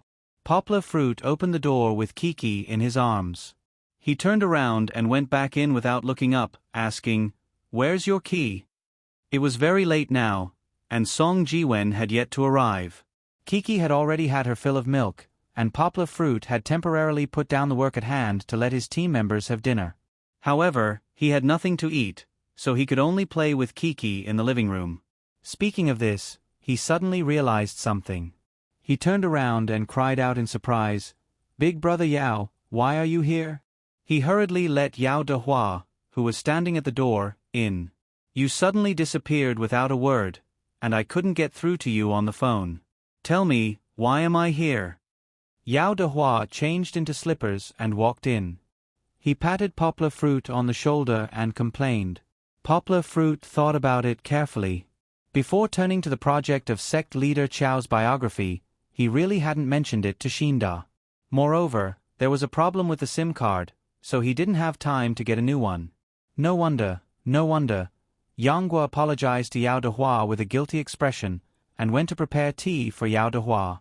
Yao Dehua hurriedly pulled him back and said, "Why are you carrying the child? I have my own hands and feet. Do I need you to serve me?" Poplar Fruit could only give up. He carried Kiki, who had just drunk milk and was still very energetic, with one hand and pointed to the fridge with the other. "Big Brother Yao, there are soft drinks and fruits in here. You can eat and drink whatever you want." Don't be shy. I won't be shy. I won't be shy with a kid like you. Yao Dehua opened the fridge and squatted down. He picked out some food and said, "Today, you really screwed me over. You didn't even change your address after moving. You made me go to your old place for nothing." Kiki was also very curious. She craned her neck to see what Yao Dehua was doing. With one hand holding onto Poplar Fruit's collar, she leaned forward and almost escaped from Poplar Fruit's embrace. Poplar Fruit hurriedly hugged her and rubbed Kiki's little head. Her fluffy hair had grown a little longer, and it was very comfortable to touch. Poplar Fruit smiled and said, "Kiki, what do you want to see? Refrigerator? It's not like you haven't seen it before." Kiki was a little unhappy when she was pressed back into her father's arms. She pouted and looked at him with a little resentment in her eyes. But at this time, Yangwa turned his head to Yao Dehua and asked curiously, "Big brother Yao, you also went there. Then how did you find me? Are they my former neighbors?" Yao Dehua took out a bottle of Sprite and 2 apples from the fridge. He closed the fridge door and said, "A girl told me that you live here." "Girl? Who is it?" Poplar Fruit asked curiously. "A pretty girl who lives in your old house," Yao Dehua said. Poplar Fruit suddenly realized. "You mean Xueqing?" He thought that Yao Dehua had met the enthusiastic Lu Gilin and Fong Wenjing. Yao Dehua didn't continue to discuss this with him. He drank a mouthful of soda and said, "Poplar Fruit, why don't you turn on the air conditioner at home? It's so hot. There are children at home. It's not very appropriate to turn on the air conditioner, haha." Poplar Fruit scratched his head and laughed. "Brother Yao, come sit in the living room. It's very comfortable to turn on the fan." After sitting down, Yao Dehua handed a clean apple to Poplar Fruit. Poplar Fruit waved his hand and ate it himself. He was also a little hungry. Yao Dehua asked as he ate, "I heard from your friend that you've been busy with a project recently? I haven't seen you log in on the system for a long time." Poplar Fruit heard this and his mouth moved slightly. He hesitated for a moment. Yao Dehua saw this and said, "What's wrong? Is it inconvenient to say?" "It's fine if it's inconvenient." He waved his hand generously, but his eyes were still looking at Poplar Fruit's expression from the corner of his eyes. Poplar Fruit smiled and said, "It's not inconvenient. It's fine to tell Brother Yao. It's just that this matter is still confidential. Brother Yao, just keep it in your heart and don't tell anyone else." "What's so mysterious about it?" Yao Dehua asked curiously. "It's the translation of a book. I wonder if Brother Yao has heard of Steve Jobs?" Poplar Fruit said. "Steve Jobs? The CEO of Apple? Are you reading his autobiography?" Yao Dehua immediately understood after hearing Poplar Fruit's hint. Poplar Fruit was a little surprised.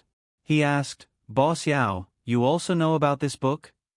Yao Dehua raised his head and said, "How could I not know? Some time ago, it was hyped up and created a new crowdsourced translation method. The translation industry has long been in an uproar because of this. What do you think? You joined this project team. Do you think this model has any redeeming qualities?" After being in her father's arms for a long time, Kiki felt a little stuffy. She groaned and struggled with her hands and feet. Poplar Fruit had to move his body so that the fan could blow on her. Under the gusts of cool wind, Kiki finally calmed down. She laid on her father's shoulder and a few strands of hair on her head swayed left and right under the fan's blowing. Yao Dehua and Kiki's eyes met. He raised his eyebrows with interest. His eyes widened and he even blinked, wanting to tease her. However, Kiki was not interested in him at all. She just glanced at him indifferently and ignored him. She felt her father's heartbeat and slowly closed her eyes. Poplar Fruit pondered Yao Dehua's question. He shook his head and said, "This model is not good. The more translators there are, the more uncontrollable the translation will be. The quality of the translation will be uneven. If there is a good thing, it is that when training translators, we can use the crowdsource model to let a skilled translator guide other translators. The effect is not bad. Through practical cooperation, they can learn faster. But this is not a new method. In fact, many foreign language schools have already adopted this teaching model, Poplar Fruit added. Yao Dehua's eyes lit up.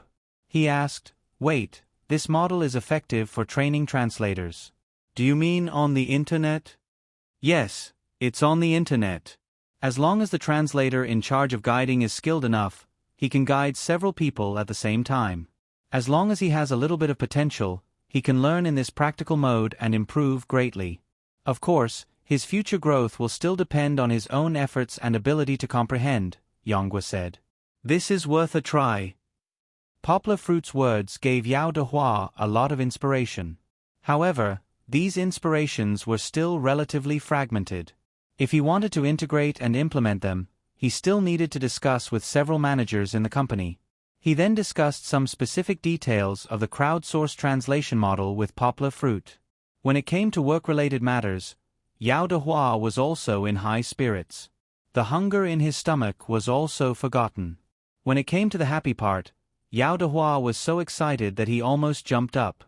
He laughed heartily and said to Poplar Fruit, "I told you that you are very good. You see, you are also one of the best translators in the country. Look, such a big publishing house like Dongxin wants you to lead the translation project team. Do a good job." Yonghua smiled and said, "I'll do my best. Currently, the other side is chasing me very closely. Recently, I haven't had time to deal with other things. So I'm really sorry for causing so much trouble to Big Brother Yao." "It's nothing. Don't worry about it." Yao Dehua laughed and said, "You should read this book well. When the time comes, maybe Xinda will also benefit from you." Poplar Fruit sighed and said, "Brother Yao, to tell you the truth, I am not confident about this book at all. On the one hand, time is too tight. Everyone is desperately working overtime to race against time. On the other hand, it is crowdsourced translation. A book is divided among several people to translate. I am afraid the quality will be much lower. This book is the first book I have translated. I am afraid that I will mess it up. Recently, when I sleep at night and close my eyes, I always dream that there are readers coming to me with the book, saying that they want a refund if I don't translate it well." Yao Dehua comforted him softly and said, "You are putting too much pressure on yourself. Didn't you just say it to me? Every time, you will seriously revise the manuscripts that others turn over. With you working so hard, how bad can this book be? And you should also have confidence in yourself. You are our best gold medal translator. You represent the strongest strength in Guangdong province. If you can't do it, won't our Guangdong province also be unable to do it?" Yonghua was amused by him. He laughed and said, "Big Brother Yao, don't flatter me. How can I represent Guangdong province? How can I do that?" By the way, Yao Dehua suddenly remembered something and said, "When I came just now, were you waiting for someone to come back?" "Oh, I was waiting for my friend. He will bring me food when he comes back. Recently, I have been so busy that I don't even have time to cook." Poplar Fruit laughed and said, "Brother Yao, have you eaten? Do you want me to ask him to bring more?" Yao Dehua laughed and said, "I thought you were hiding a mistress in a golden house, and there are other girls living here. You don't have to trouble your friend. Let's eat outside. I used to have friends living here, and I still remember that there are several good restaurants nearby. Are you free? Are you still busy tonight?" Yao Dehua asked because he was worried that Poplar Fruit was still not free. Poplar Fruit laughed and said, "It's okay. There is still time to eat. Brother Yao, lead the way. Today is the first time you have come to my house. I will treat you." Yao Dehua said with a smile, "Then I will respectfully accept. I know that you are tall, rich, and handsome now. I won't make you poor. Haha, hurry up and let's go down. I am starving." Kiki had slowly fallen asleep while they were chatting. Anyway, they were just having dinner near the community. Poplar Fruit put her to bed to sleep. She followed Yao Dehua to a private restaurant on the street behind the community. It was said that the owner's ancestors were imperial chefs. The history was not known, but the culinary skills were really good. The soup was quail meat stewed with coconut juice, and it was particularly sweet and rich. The most famous dish was their partridge stew rice. The partridge meat was cut out and baked with fragrant rice. Before it was served, the whole aisle was filled with the fragrance, and it could be smelled through the door. Other dishes, such as stewed goose and pig feet, and beef with sour bamboo shoots, were also very delicious. Poplar Fruit and Yao de Hua ate happily, and the two of them chatted for a long time. For Yao de Hua, the happiest thing was meeting Poplar Fruit. His mood was finally lifted.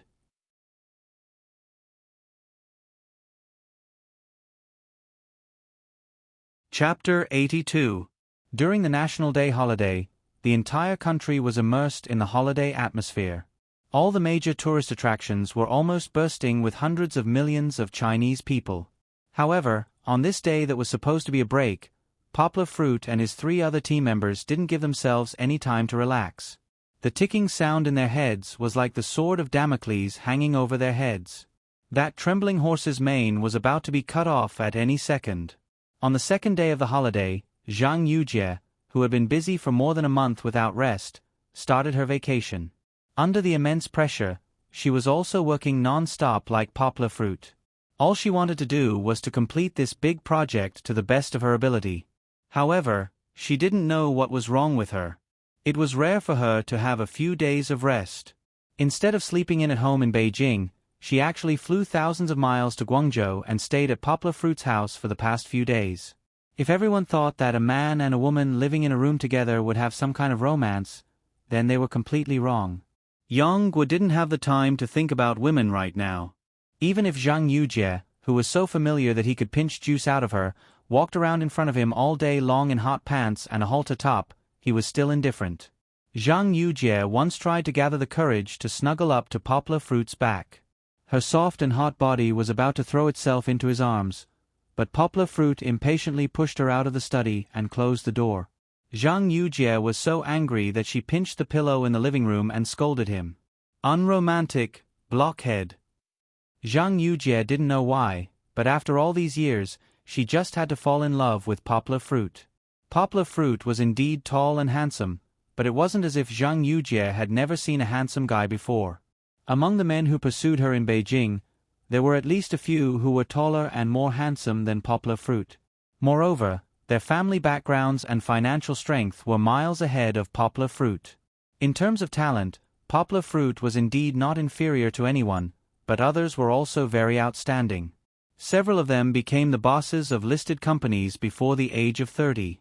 Zhang Yujie didn't know what kind of bewitching potion Poplar Fruit had given her. The last time she came, she had only spent a day with him, but Poplar Fruit's figure had been firmly imprinted in her heart. But why was this big blockhead so ungrateful? Zhang Yujie thought bitterly. When it was time to sleep that night, Poplar Fruit consciously gave the master bedroom to Zhang Yujie. He slept on the sofa in the living room and even moved Kiki's crib out. Because Zhang Yujie was a delicate young lady who never did any household chores, Poplar Fruit even helped her wash her clothes, including her underwear. Although it was very embarrassing, Poplar Fruit didn't complain at all. Other than being busy and not having time to cook for her, Poplar Fruit was very considerate towards Zhang Yujie. However, the entire National Day holiday wasn't peaceful. On the 3rd of October, the second night after Zhang Yujie came, Duan Xueqing came to Poplar Fruit's house without any warning. Duan Xueqing originally thought that Poplar Fruit had been so busy recently that he didn't even have time to cook. So she went to the market to buy some cooked vegetables and came to Poplar Fruit's house to cook for him. But who knew that when she knocked on the door, she would see a casually dressed beauty with a hot body. Duan Xueqing, who had a faint smile on her face, immediately restrained her expression. Her whole person was like a big ice cube on Mount Tianshan, emitting a cold air from head to toe. She said coldly, "Who are you? Why are you here?" Zhang Yujie was also very surprised. The guest was actually an ice beauty, who looked elegant and otherworldly. This made Zhang Yujie, who had always been very confident in her appearance, become alarmed. She thought to herself, "Who is this woman? Could she be Poplar Fruit's girlfriend? That can't be right." Didn't he say that he broke up with his girlfriend? She also frowned and retorted rudely, "Oh, such a big tone. You're the guest, aren't you? Who are you? I should be the one asking you that, right? Look at this time, it's already so late. Why are you suddenly so angry? What are you trying to do? Running to someone else's house, don't you know how to write the word courtesy?" Growing up in Beijing's alley, Zhang Yujie's mouth was very sharp, and the Beijing accent kept jumping out. Duan Xueqing wasn't good at arguing with others. She was so angry at Zhang Yujie that her pink face turned dark red. After holding it in for a long time, she said, "Someone else's house? Is this your house? If it's not my house, then is it your house? Look at what you're saying." Zhang Yujie felt a sense of crisis. She was implying that she was the mistress of this house. "What are you arguing about? Xueqing is here?" Hearing the argument outside, Poplar Fruit poked his head out of the study. Seeing that it was Duan Xueqing, he hurried over to greet her. Come in, come in." Since Poplar Fruit had already spoken, Zhang Yujie could only move aside embarrassedly. She flung her short hair and took the lead to return to the living room. Duan Xueqing's face was still cold. She walked in expressionlessly and didn't give Poplar Fruit a good look. Scratching his head, he was a little confused. Poplar Fruit introduced them to each other. "Xueqing, this is Dongxin's chief editor, Zhang Yujie. She's now in charge of my project team. Because of work, she'll be staying with me for the next few days. Miss Zheng, this is Duan Xueqing, my junior. She's also an excellent translator." The two women had just met, but the atmosphere was already at daggers drawn. Even though Poplar Fruit was mediating, they couldn't be bothered to greet each other. Duan Xueqing wasn't good at mocking others. She just snorted coldly, expressing her dissatisfaction with Zhang Yujie's act of pretending to be the mistress of the house. Zhang Yujie couldn't be bothered to explain. She still harbored a deep hostility towards Duan Xueqing. She turned her head and pretended to look out of the window, but she was complaining in her heart. "Humph, Junior, I know you're a playboy. You like young and beautiful girls. You're an old cow eating young grass.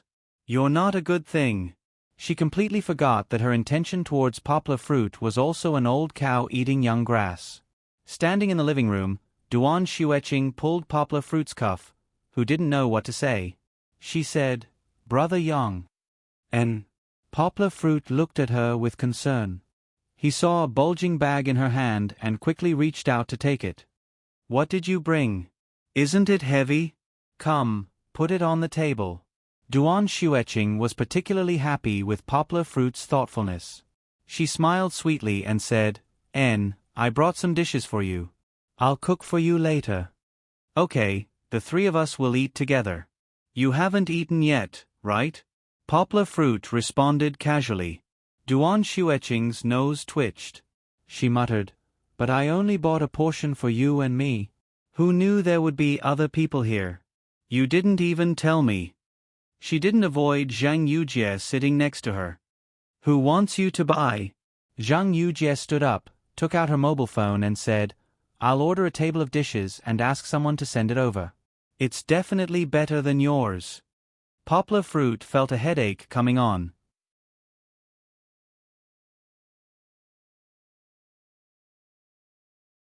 Chapter 83. Hey, don't be like this. Poplar Fruit said weakly, "If there isn't enough food, we still have eggs.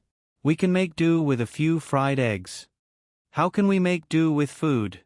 Zhang Yujie and Duan Xueqing said in unison. Although one of them spoke in a high-pitched voice and the other in a soft voice, their opinions were surprisingly consistent.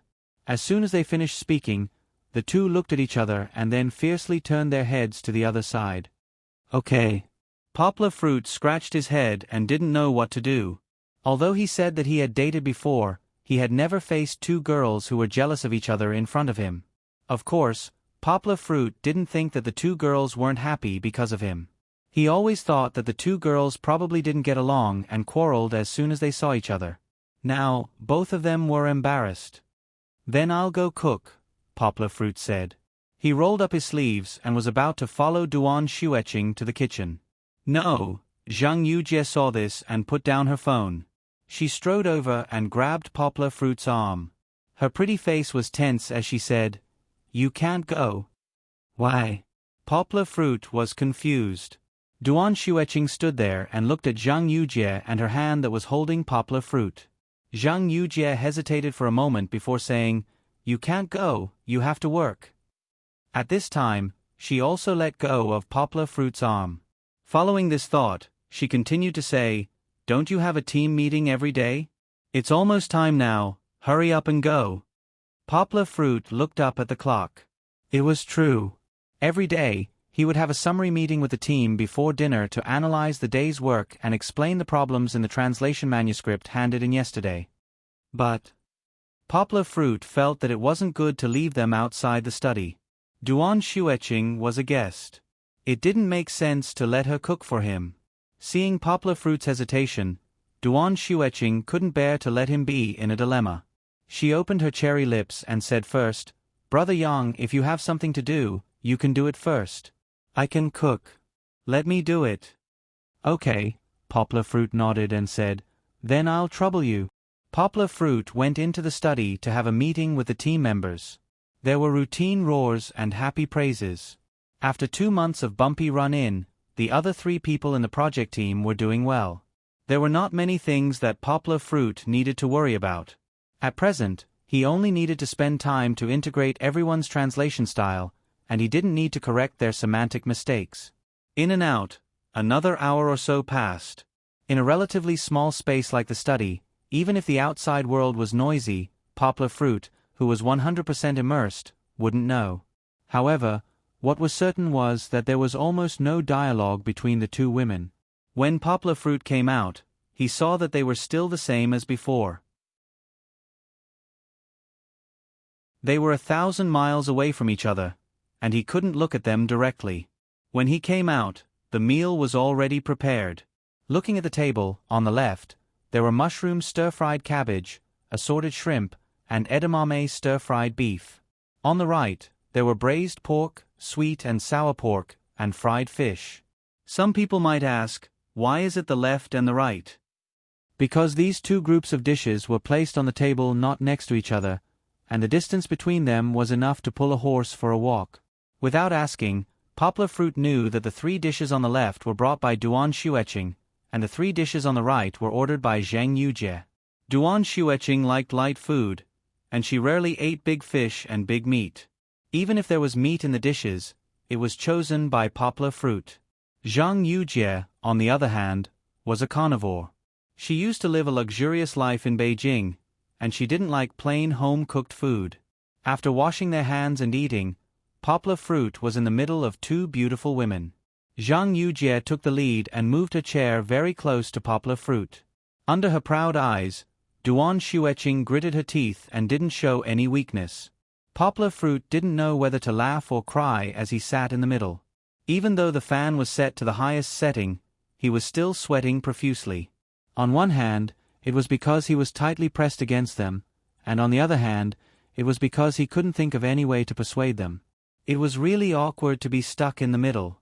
Picking up the chopsticks and the bowl of rice, Poplar Fruit called out to the 2 women, "Come, come, come, eat quickly.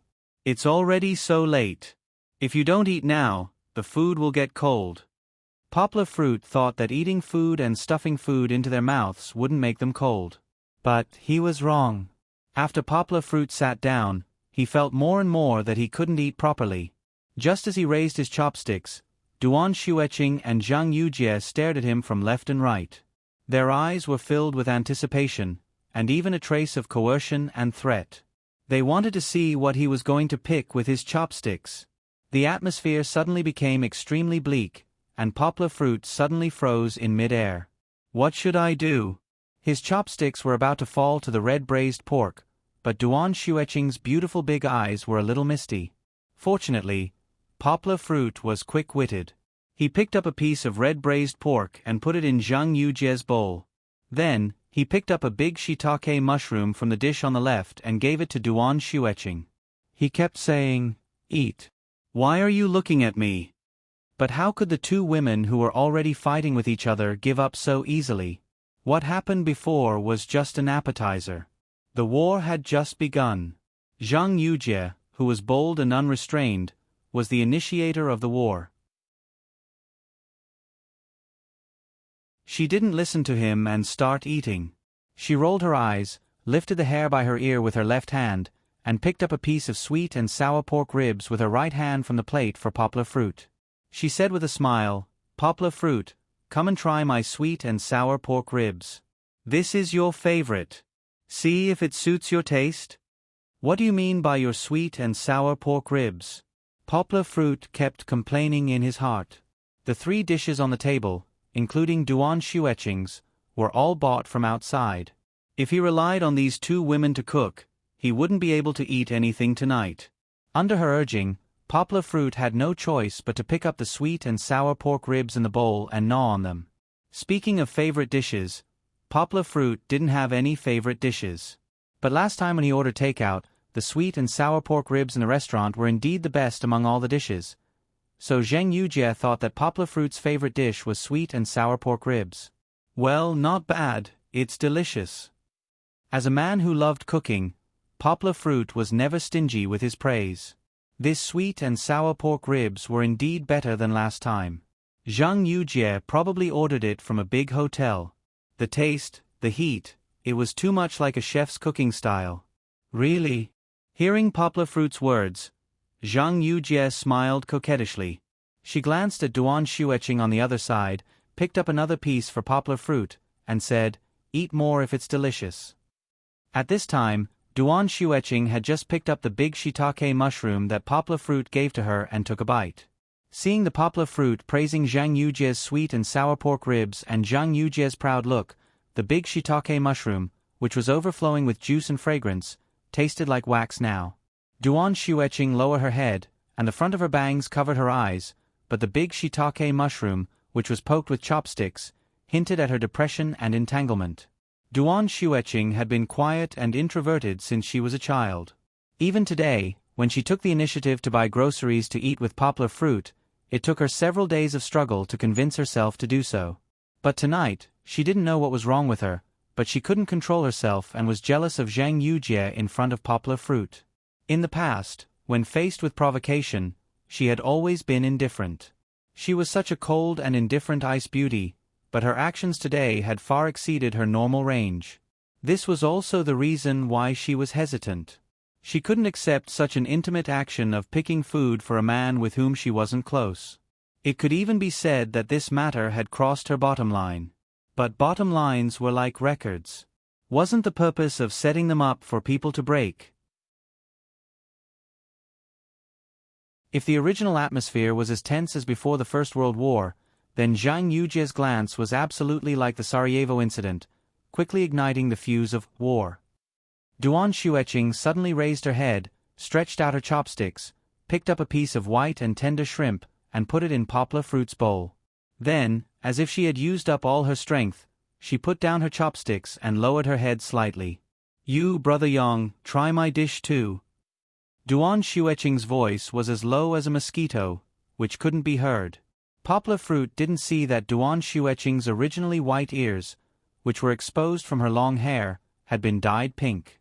Under the fine fluff embellishment, it was very cute. Good. Poplar Fruit certainly couldn't be biased. He also ate the dish that Duan Xueqing gave him. The taste is also very good. The shrimp is fresh and flavorful. It's delicious. Listening to Poplar Fruit's praise, Duan Xueqing blushed and lowered her head sweetly. Zhang Yujie didn't want to give up. She stretched out her chopsticks to the plate of fried fish and said, "Poplar Fruit, try my fish again. It's definitely better than those light dishes." Poplar Fruit didn't want to continue. He held down Zhang Yujie's hand and didn't let her pick for him. He said a little angrily, "Enough. Don't pick here and there. You still want to give it to me. Do you still want to eat? Don't pick it up. I'll eat whatever I want to eat. You guys hurry up and eat." Seeing that Poplar Fruit was about to get angry, Zhang Yujie had to take back her chopsticks and eat a little unhappily. After the meal, the three of them ate in silence. The two women didn't want to speak, and Poplar Fruit also enjoyed this rare free time. He even thought about his work just now. This sumptuous meal was finished in this strange and wonderful atmosphere.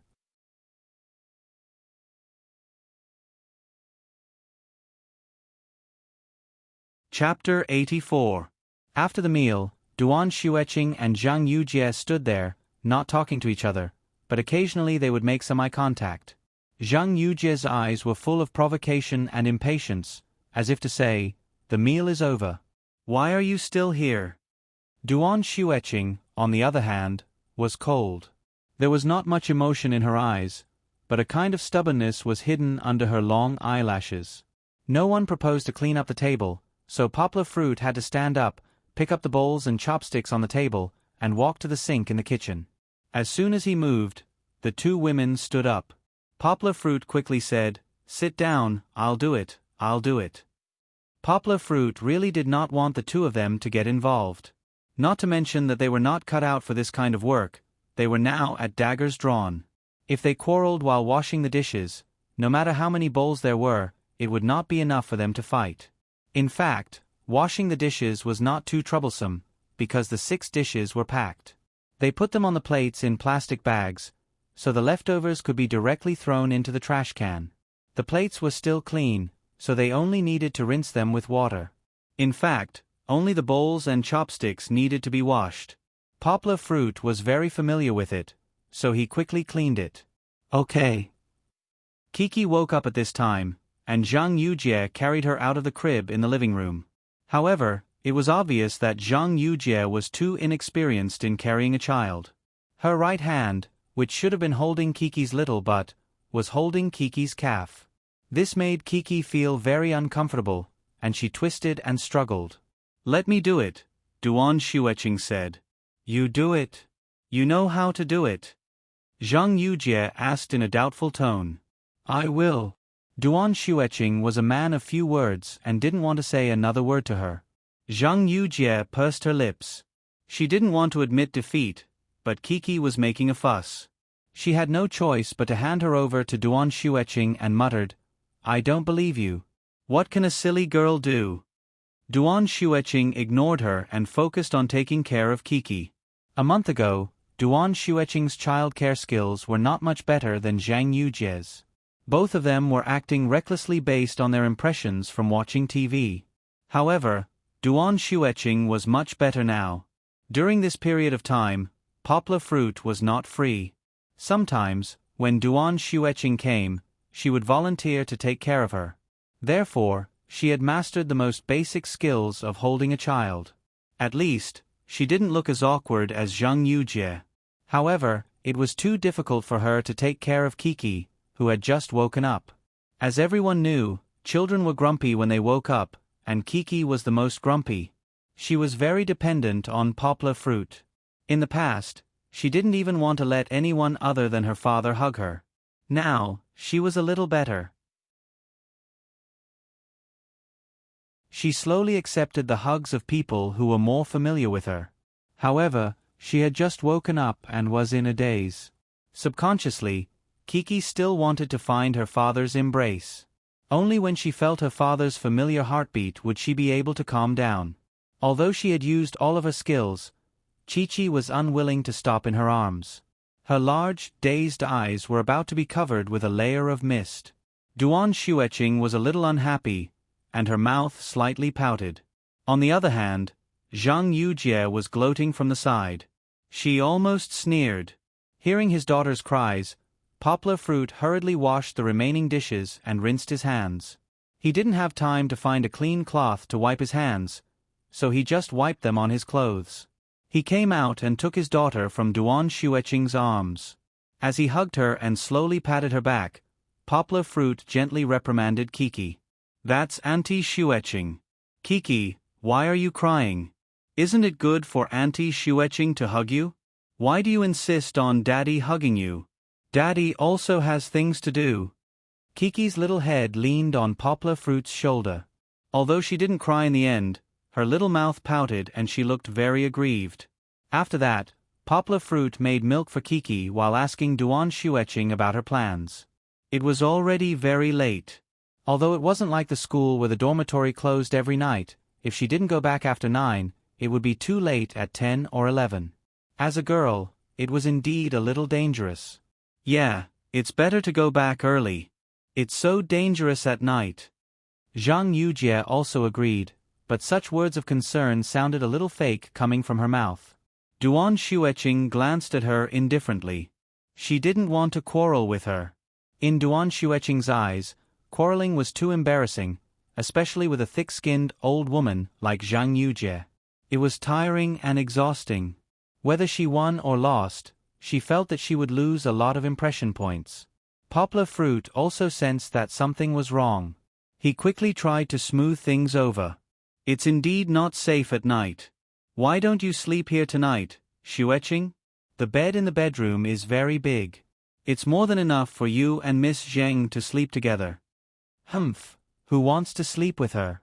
Duan Xueqing snorted and said coldly. Zhang Yujie laughed and shook her head. You don't want to sleep with me.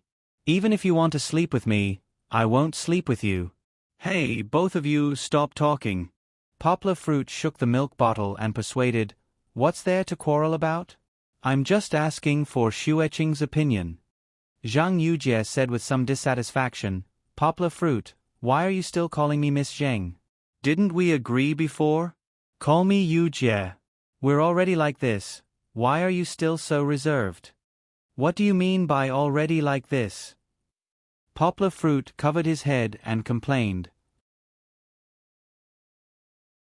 If she said this, people who didn't know the situation would think that Poplar Fruit did something to her.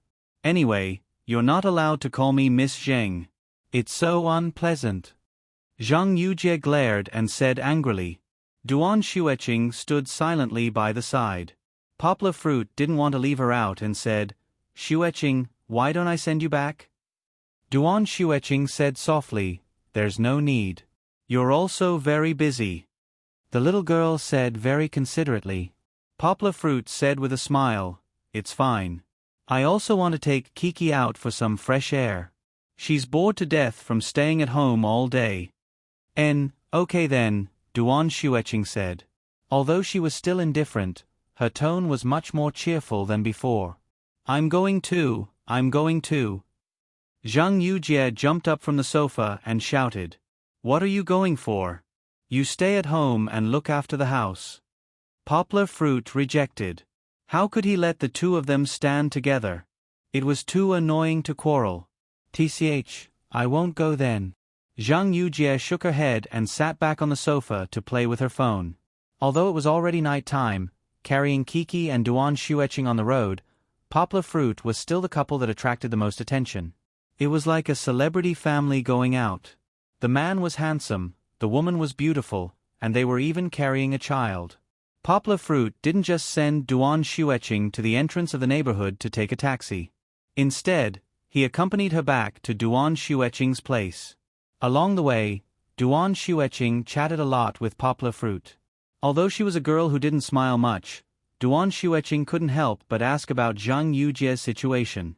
Poplar Fruit didn't hide anything and directly explained Zhang Yujie's situation to her. Although Duan Xueqing was still somewhat dissatisfied with Zhang Yujie's thick skin staying at Poplar Fruit's place, Poplar Fruit's performance along the way made her feel a lot better. At least, she wouldn't be so unhappy that she couldn't sleep at night.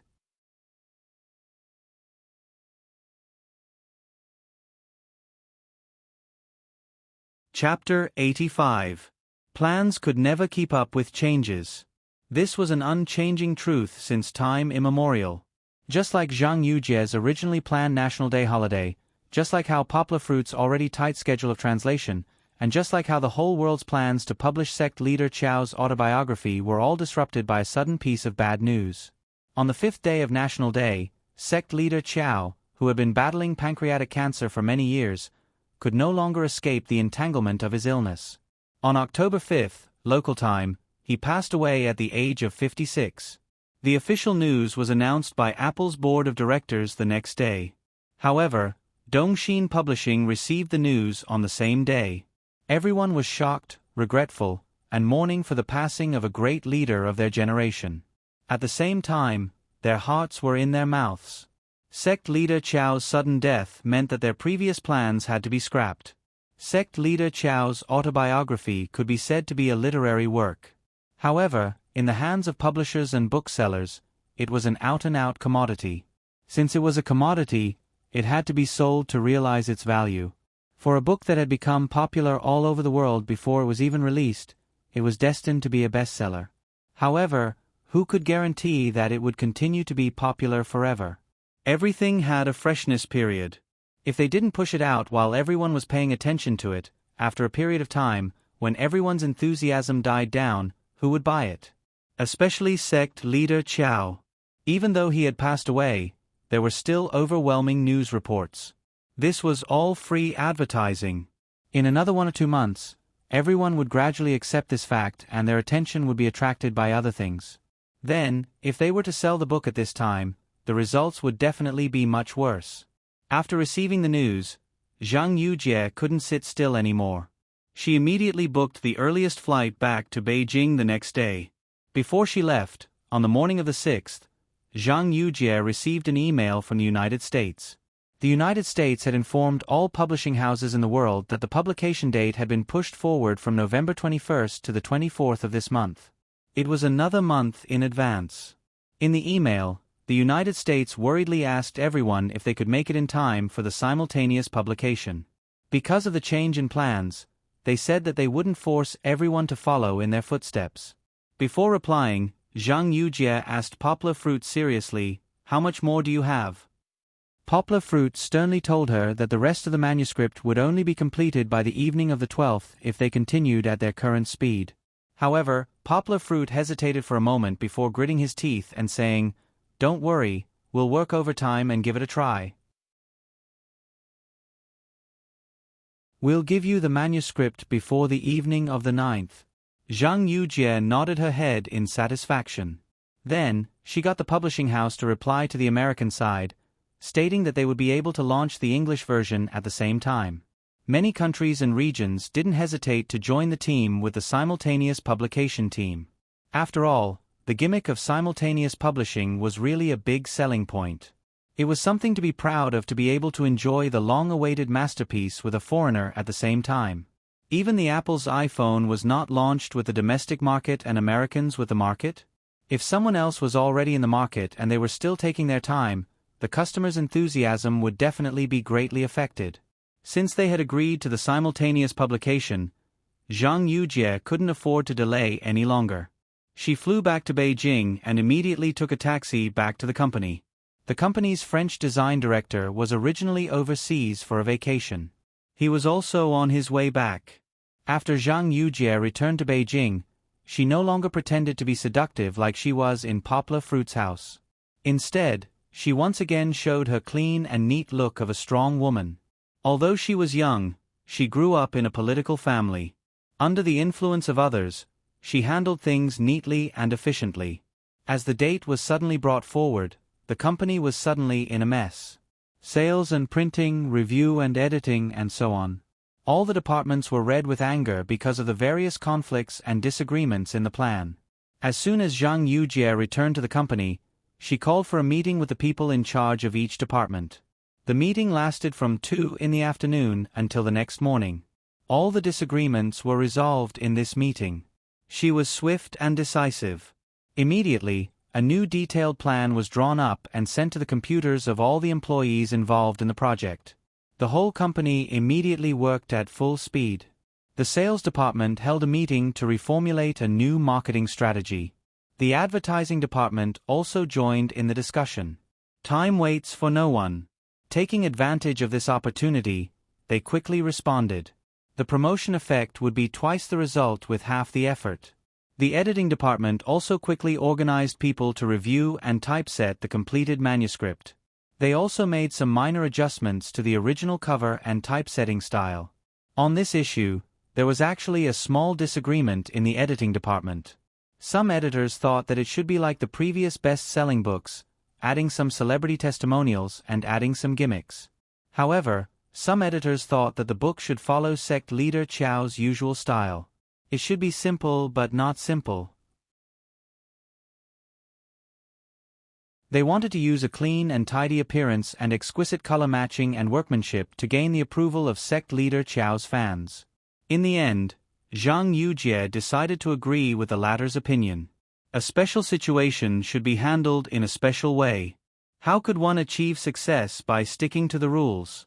Not to mention Zhang Yujie's side, Poplar Fruit's side was also doing their best. First of all, Guan Yanqi was sick. In fact, Guan Yanqi had a fever on the 4th and was in a daze for several days. The efficiency of his translation was too low. Not only was it slow, but it was also full of mistakes. Poplar Fruit spent a lot of time editing his manuscript every day.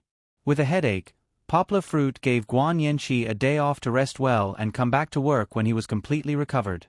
After the other 2 team members heard the news, they also stayed up late with Poplar Fruit to work hard. For 2 days, they couldn't take it anymore.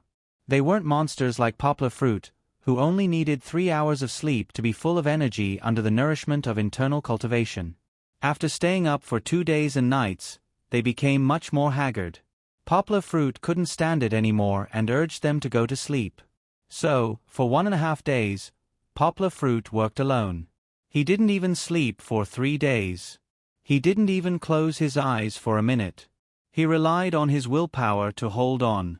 The task was very difficult. He had to finish 6 days' worth of work in 3 days, and Guan Yanqi fell sick at the beginning. Fortunately, Guan Yanqi didn't let him down. After a day, he was revived and returned to the team. He was Poplar Fruit's right-hand man. When he was full of energy, he translated more than the other 2 team members combined. So, more than 2/3 of the manuscript was done by Guan Yanqi and Poplar Fruit. These days, he really didn't have time to take care of Kiki. Poplar Fruit even called his godmother over.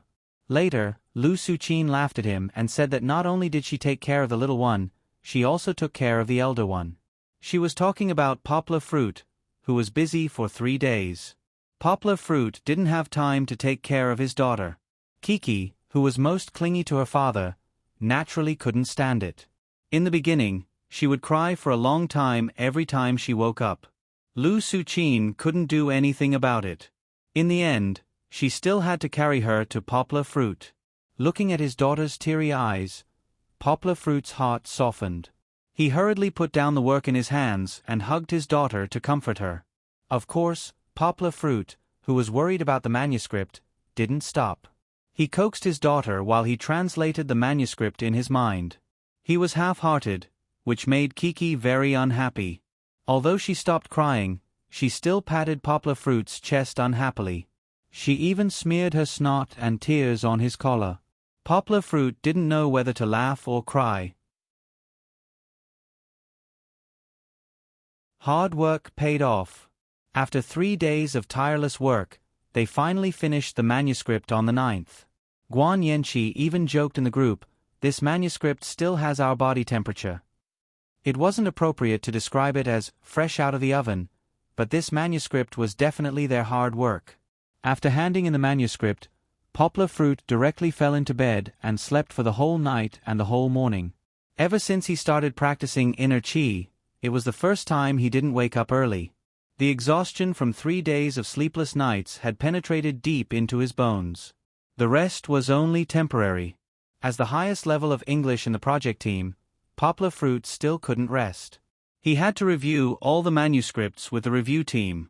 The review team was responsible for checking if there were any typos, and he was responsible for checking if there were any inconsistencies or mistakes in the translation. The publication would be released simultaneously on the 24th, so the publishing house had to deliver the final manuscript to the printing house before the 14th. After the 14th, Poplar Fruit could finally breathe a sigh of relief. His task in publishing this book had come to an end. He had done all he could, and the rest depended on the market's reaction. As a translator, even if it was a book written by someone else, he would still see it as his own child after flipping through it. Parents always wanted their children to be successful, and Poplar Fruit also hoped that his child would be recognized by others and obtain good results. However, the waiting process was also unsettling. Through Zhang Yujie, Poplar Fruit received a lot of news, and one of them was sect leader Chow's biography. The pre-sales online could already be described as explosive. No matter what, it would definitely be able to sell well when the time came. However, selling well didn't mean that Poplar Fruit's translation would be accepted by everyone. This was because the so-called good results were due to sect leader Chow's fame, and it didn't reflect the quality of the work. Therefore, when he heard such good sales, Poplar Fruit didn't appear too happy. He was even a little worried. As the saying goes, it's hard to please everyone. 1,000 people would have 1,000 Hamlets in their hearts, and their evaluation of the book would be different. The more people bought the book, the more people would see the results of Poplar Fruit's translation. However, no matter how well they wrote, there would always be people who wouldn't like it.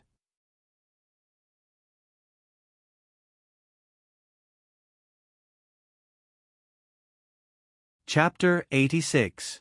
Just as the entire Dongxin publishing house was making the final preparations for the release of the new book, someone sneakily looked up at the other colleagues who were busy walking around. Then, when no one was paying attention, he took a USB flash drive and copied several documents from the computer. At night, in a dark alley, two men wearing hooded sweaters on a hot day quietly met. The tall and thin one whispered, "Where's the information? Give it to me." His tone was hurried, as if he was afraid of being discovered. "Where's the money?" The slightly fat one said leisurely. "Your uncle, you gave me something, do you think I will treat you badly?" The tall and thin one lowered his voice and said angrily, "Brother Gao, you didn't treat me badly before, but now it's hard to say." The fat one chuckled softly and said, "I know you don't have much income now, but I took a big risk by taking out this information, so I don't want much, just 50,000 yuan. 50,000 yuan? Are you trying to extort me?" The tall and thin one's eyes were wide open, spraying anger in the dark night. "Hee, you also know, if this matter is traced back to me, I will definitely not be able to bear the consequences. If it wasn't for Brother Gao taking care of me in the past, it wouldn't be this price." The fat one said, "Where's the manuscript? Is the manuscript inside?" The tall and thin one asked. "There's no manuscript, I don't have this authority." The fat one shook his head and said. The tall and thin one said angrily, "You dare to ask me for 50,000 yuan without a manuscript?" The fat one said, "Hey, you still want a manuscript? Do you know what the consequences of cutting off other people's source of income are? When the time comes to investigate, you and I will have to go to jail for 2 years. Besides, can you afford to buy a manuscript? This information is up to you whether you want it or not. Forget it if you don't want it." When he spoke, he tilted his head, not letting the tall and thin one see his small eyes that were still shining even in the dark. After hesitating for a moment, the tall and skinny man gritted his teeth and said hatefully, "I'll buy it. That be *TCH Zheng must pay for it. I'm telling you, if I find out that this information is useless when I go back, you better watch out." He took out a few stacks of money from his backpack and handed them to the fat one. The fat man took the money and weighed it in his hand. He originally wanted to say a few words, but he swallowed his words. It was not worthwhile to provoke a mad dog. The tall and thin man's surname was Gao, and his name was Gao Feng. In fact, he used to be an editor at Dongxin Publishing. After the deputy editor retired, he was the most promising person to be promoted to this position. However, Zhang Yujie's sudden appearance shattered his dream of being the deputy editor. He came from the countryside and worked hard in a big city like Beijing for more than 10 years. He didn't get married and worked hard every day. He wanted to climb up and stand out, so that all the people who looked down on him before would worship him when they saw him. He had been an editor for more than 10 years and had won the appreciation of the retired deputy editor. The deputy editor had once joked that he would be his successor during a dinner party, which made him think that he could be proud of his success and reach the peak of his life. It was also because of the huge gap between gain and loss that he completely sank into the mire of revenge. First, he resigned in anger. How could he be willing to be under someone, especially a woman who was more than 10 years younger than him? Second, he sought revenge. After he resigned, he went to a small newspaper to be the deputy editor. However, The treatment of the deputy editor of a small newspaper was not as good as before he resigned. Soon after, he resigned again.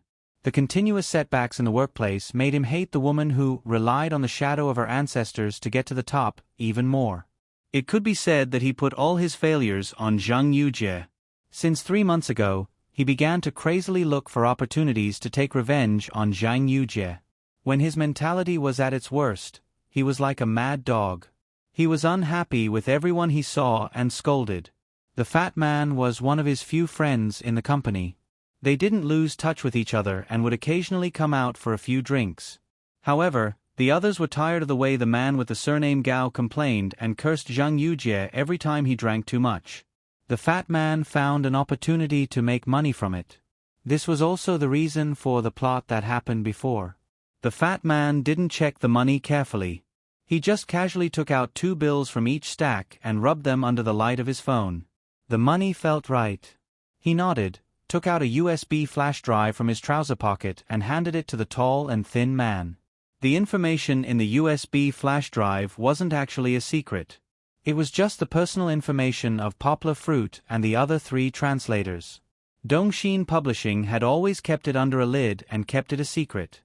Ever since the news of sect leader Chao's autobiography came out, the whole country was guessing.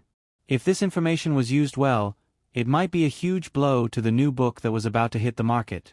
That was why the fat man was so bold as to sell this information for a high price of 50,000 yuan. After a long time of sitting and eating, the tall and thin man had already squandered most of his savings.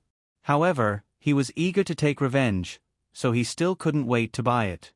One hand handed over the money, and the other hand handed over the goods. A deal that was as mysterious as a secret agent meeting was concluded just like that. The two didn't continue to chat. The fat man held a stack of money and went home with a face full of joy. The tall and thin man also tightly clenched the USB flash drive in his palm. He quickly walked out of the alley, called a taxi, and went straight back to his residence. The room was a mess. On the bed, on the chair, and on the floor, there were clothes that were casually thrown away. The beer bottles and cans on the table were crooked, and there was almost no place to put one's feet. The tall and thin man didn't care. He swept all the bottles and cans on the table to the floor with one hand. Fortunately, there was a layer of carpet on the floor. Otherwise, who knew how many beer bottles would have been smashed? He pulled out a laptop that he hadn't used for a long time from the closet. Like a headless fly, he searched for the power adapter that he didn't know where he threw it. After a long time, he finally turned it on. The laptop's fan made a squeaking sound, indicating that it had been in disrepair for a long time. However, the tall and thin man didn't care. What he cared about was the contents of the USB flash drive inserted in his left hand. He opened the information that was less than 10 megabytes but cost him 50,000 yuan. The tall and thin man skimmed through it 10 lines at a time. Gradually, his eyes became brighter and brighter, and the corner of his mouth pulled out a slanted sneer. Hee, you're actually so bold.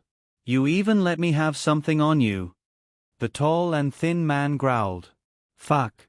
Zhang Yujie, you stinking bitch, you're dead. Haha, you see how I'm going to make you suffer. Humph, you stole my future. You're just a useless bitch who relies on connections.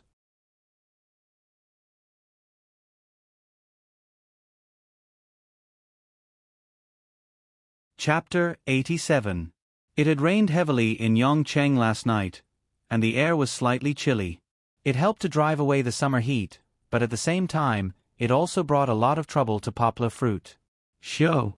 A short sneeze sounded, and Poplar Fruit hurriedly pulled out a tissue from the table and gently wiped Kiki's nose. Perhaps it was because she had grown a little and her body was more flexible, but Kiki's sleep at night wasn't as peaceful as before. She liked to kick off her little blanket in the middle of the night. Previously, when godmother Lu Suqin was still around, she would wake up several times every night to tuck in Kiki's blanket. However, Lu Suqin had gone back yesterday, and Poplar Fruit, who had just freed himself from the thick stack of books, took over the task of taking care of Kiki. Poplar Fruit, who was still a little absent-minded, didn't pay attention to this detail. In the end, after a storm, Kiki didn't cover herself properly and caught a cold. Early in the morning, she kept sneezing non-stop. Sho! Another sneeze. After sneezing too many times, Kiki was a little tired. Her little hand grabbed onto her father's collar, and her chin rested on her father's shoulder, looking very pitiful. Her big eyes were a little dazed, and her eyelashes fluttered lightly. 2 drops of clear liquid dripped from her little nose, and when she breathed, there was a slight sound of snoring. Poplar Fruit pulled out another tissue and wiped Kiki's new snot. After wiping too much, the tender skin under Kiki's nose had turned red, and Poplar Fruit's heart ached. "Oh, right." Poplar Fruit threw down the paper box and took Kiki's little handkerchief from the shelf in the bathroom. He washed it in the sink, wrung it until it was half dry, and brought it to the living room. Using a little handkerchief to wipe Kiki's nose was better than using a tissue. After all, a handkerchief was softer and wouldn't cause as much friction to the skin. She had too much snot, so she needed to be hydrated. Poplar Fruit poured half a bottle of warm water for Kiki to drink. Kiki took the bottle and sucked it in big mouthfuls. It seemed that she was also thirsty. Yongwa worriedly lowered the milk bottle a little, afraid that she would choke if she drank too quickly. However, after drinking the warm water, Kiki's spirit finally recovered a little. The frequency of her sneezing also decreased a lot, which made Poplar Fruit a little relieved. Poplar Fruit gently patted Kiki's little butt and scolded jokingly, "Little Kiki, you're naughty. You don't sleep well at night. Look, you're sick. Dad has to serve you the whole morning." Chi-Chi didn't know if it was because she understood her father's gratuitous accusation or because it hurt to be spanked by her father, but Chi-Chi's little mouth pouted and she sniffled in grievance. Her 2 big eyes that were as black as pearls were quickly covered with mist, and then she began to sob. This time, Kiki's crying was different from the past. In the past, her crying could be described as loud and earth-shattering. But this time, Kiki was like a little kitten that was licking its wounds in a dark corner.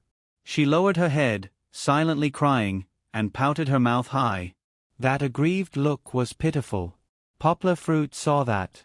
Oh no, he made the little ancestor cry. Poplar Fruit couldn't bear to see women cry, let alone his own daughter. Every time she cried, Poplar Fruit would empathize with her, and his heart would ache. Moreover, Kiki was still suffering from a cold. Her nose was already flowing non-stop, and now that she was crying, it flowed even more. Poplar Fruit hurriedly wiped away Kiki's tears and snot while coaxing her. Kiki used her actions to tell her dad that she was very obedient. Poplar Fruit only coaxed her for a minute or 2, and she stopped crying. After her little face was wiped clean, she gently leaned under her dad's neck. Poplar Fruit's soft hair cushioned his collarbone. Poplar Fruit could clearly feel the softness of Kiki's hair. Poplar Fruit's heart was about to melt at this moment. He didn't know that the corners of his mouth were curled into a happy arc. Even the bright sunlight on the balcony seemed to pale in comparison. Poplar Fruit lifted his daughter a little higher. His chin gently lifted Kiki's little head, and his lips gently left a kiss mark on her forehead.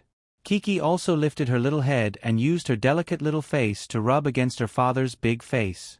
Although she didn't have the strength to laugh because she had sneezed all morning, her eyebrows arched, and the 2 clear crescent moons reflected her father's appearance. She had a sweet smile on her face, and she looked like a little angel full of love. With a daughter like this, what more could a husband ask for? Poplar Fruit only felt that no matter how many twists and turns there were in life, as long as he had Kiki by his side, his life would definitely be blissful. This kind of bliss couldn't be felt by those who hadn't personally experienced it. Perhaps they could only snort in disdain. This kind of bliss couldn't be described with words, because all words seemed so pale and powerless in front of it. This kind of bliss, perhaps only a great poet like Heise could use the same beautiful poem to set it off from another side. Facing the sea, the warm spring flowers bloom. It was simple, but most people couldn't reach it in their entire lives. Coincidentally, it was the weekend. Seeing that Poplar Fruit was free, Song Jiwen started to be restless again. In the afternoon, he wanted to drag Poplar Fruit to play games. Poplar Fruit punched him and said in a bad mood, "Play, play, play. You only know how to play." Playing games in the afternoon was indeed not a good choice. Although Kiki was resting now, her cold hadn't completely recovered. She would suddenly sneeze from time to time. Even if Poplar Fruit was free to play, he wasn't in the mood to do so. He had to take care of Kiki. However, Kiki's condition improved greatly at night. Poplar Fruit was in a good mood, so he agreed to play Crossfire with Song Jiwen. Poplar Fruit hadn't played this game in a long time. Previously, Song Jiwen was too busy to play. Later, it was his turn to be busy. It had been almost a few months. Touching the Logitech mouse that was specially used for gaming, Poplar Fruit didn't know if it had become cold because he hadn't played for too long. During this period of time when Poplar Fruit wasn't free, Song Jiwen would still play a few rounds by himself when he was bored. However, in the first district of Shanghai, with Song Jiwen's standard, it was still very difficult to achieve results. Most of the time, he lost more than he won. If he met a professional expert, it would be a bloodbath. This was also the main reason why Song Jiwen wanted Poplar Fruit to play together. During this period of time when Poplar Fruit wasn't playing, Song Jiwen discovered a strange thing in the first district of Shanghai. There were many IDs that were very similar to their nicknames. For example, Strange Eagle Hero, Immortal Eagle Hero, Mysterious Eagle Hero, and so on. There were even Eagle Hero, Giant Eagle Hero. Even his ID was widely imitated. This phenomenon had been lively for a long time. At one point, it was so popular that you could see similar IDs in every room you entered. It didn't gradually disappear until the beginning of October. Song Jiwen had always been puzzled by this strange phenomenon. However, he was too lazy to look into it, so until now, he still didn't know what was going on. He once told Poplar Fruit about this matter as a joke. Poplar Fruit was very busy, so naturally, he just laughed it off. They didn't know that in fact, the instigator of this matter was themselves. This matter had to be traced back to 2 months ago at the beginning of August. At that time, they were weak against strong opponents in a game. They even turned the tables and defeated the veteran Team AC team in the first district of Shanghai. A motley crew composed of unknown passers-by was able to defeat AC team, whose lineup was almost complete and could compete for the Amateur League Championship. In that game, they had a teammate with the ID Big Dragon. This was his alternate account. In fact, Big Dragon was a very famous game video podcast in Youku. He attracted a large number of viewers with his witty ridicule and superb video editing skills. He made the 2 replays that he played with Poplar Fruit into commentary videos, in which he analyzed several sniping clips of Poplar Fruit that stunned the audience through almost movie-level recording and editing. Every time he fired, the audience could appreciate Poplar Fruit's operation of his character from many angles. He even made the shooting of the bullets to the enemy fall in slow motion. There was a famous saying in the NBA, "Everyone who watches a highlight reel is Jordan." It meant that even if a player was on the bench, as long as they were edited by a master editor, their own 10 best balls would look like a top-notch level. However, every ball was something that could only be found by chance in their career. Poplar Fruit was the same. His shooting skills, which were already very good, were edited by Big Dragon. It looked like he was at the level of the god of marksmanship. Moreover, he defeated AC Team, which was famous in the amateur world. This made the audience who watched the video exclaim, "The god of marksmanship is among the people." The video was first pinned by Youku on the main page of the gaming channel. Then, it was reposted by major gaming websites. The more people saw it, the more people discussed it. Later, some professional team members also joined in. Some simply thought it was fun and reposted it. Of course, they also said a few words of praise for Poplar Fruit's skills. However, some inexplicably jumped out and pretended to be the god of marksmanship. They criticized Big Dragon for over-exaggerating. They said that Poplar Fruit skills were not at the level of a professional and that any professional sniper could kill Poplar Fruit. The first part of what they said was quite reasonable. Poplar Fruit skills were indeed exaggerated under the editing of Big Dragon. However, they belittled Poplar Fruit skills in the end. This made many players, who were happy to see Silk's counterattack, unhappy.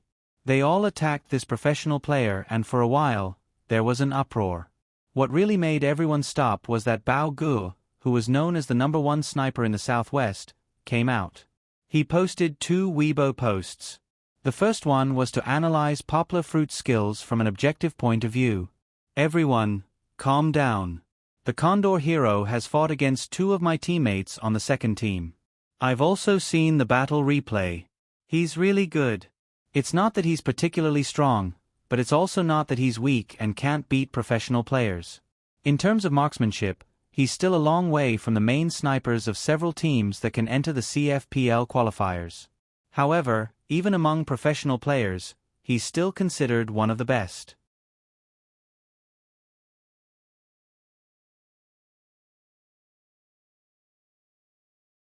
Chapter 88. Bao Ji's second Weibo didn't hide his admiration for Condor Hero. Everyone, don't be blinded by the aura of a professional player. Professional players just have more systematic practice than everyone else. Many experts are actually hidden among the people. Hero Condor is the most skillful CF player I've ever seen in using a gun. Although he lacks some special skills, he has a lot of potential. If he goes through a period of training and competitions, he might become a god of guns. If he's willing to walk the path of a professional player, the door of Team 9 Springs will always be open for him. The praise of the Southwest's #1 sniper god pushed the ID Condor Hero to the forefront. However, after Poplar Fruit played that game, he disappeared for a few months. Everyone messed around for a while and found that all the names that popped up were either Li Kuei or Li Gue. Those similar IDs that appeared in the first district of Shanghai were all defeated one by the professional players who wanted to test the strength of the Condor Hero and were forced to abandon their accounts. And the Condor Hero pictures that were posted online often attracted the ridicule of a group of truth emperors. There were too many fake things, and people gradually lost interest in the once popular Condor Hero. Thus, the matter gradually calmed down. When Poplar Fruit and the others went online and entered the room, no one was in the mood to greet them. Thus, Poplar Fruit and the others continued to be kept in the dark. Bang! An empty sound came from the headset.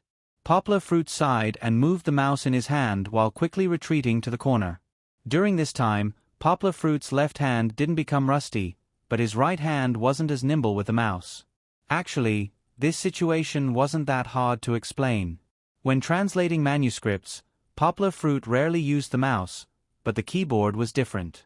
Often, Poplar Fruit's hands would fly across the keyboard, typing out long lines of words. The skills of his left hand didn't deteriorate, but rather improved. This was all subtly trained. The first few shots missed. Fortunately, under the control of his left hand, Poplar Fruit's movements were so agile that it was somewhat strange. Poplar Fruit managed to avoid certain death a few times. Even so, due to his numerous mistakes, not only did he indirectly cause the deaths of 2 of his teammates, but his own health was also almost depleted. What the F***CK? A teammate began to complain. Do you know how to use a sniper rifle? If you don't know how to use it, then don't use it.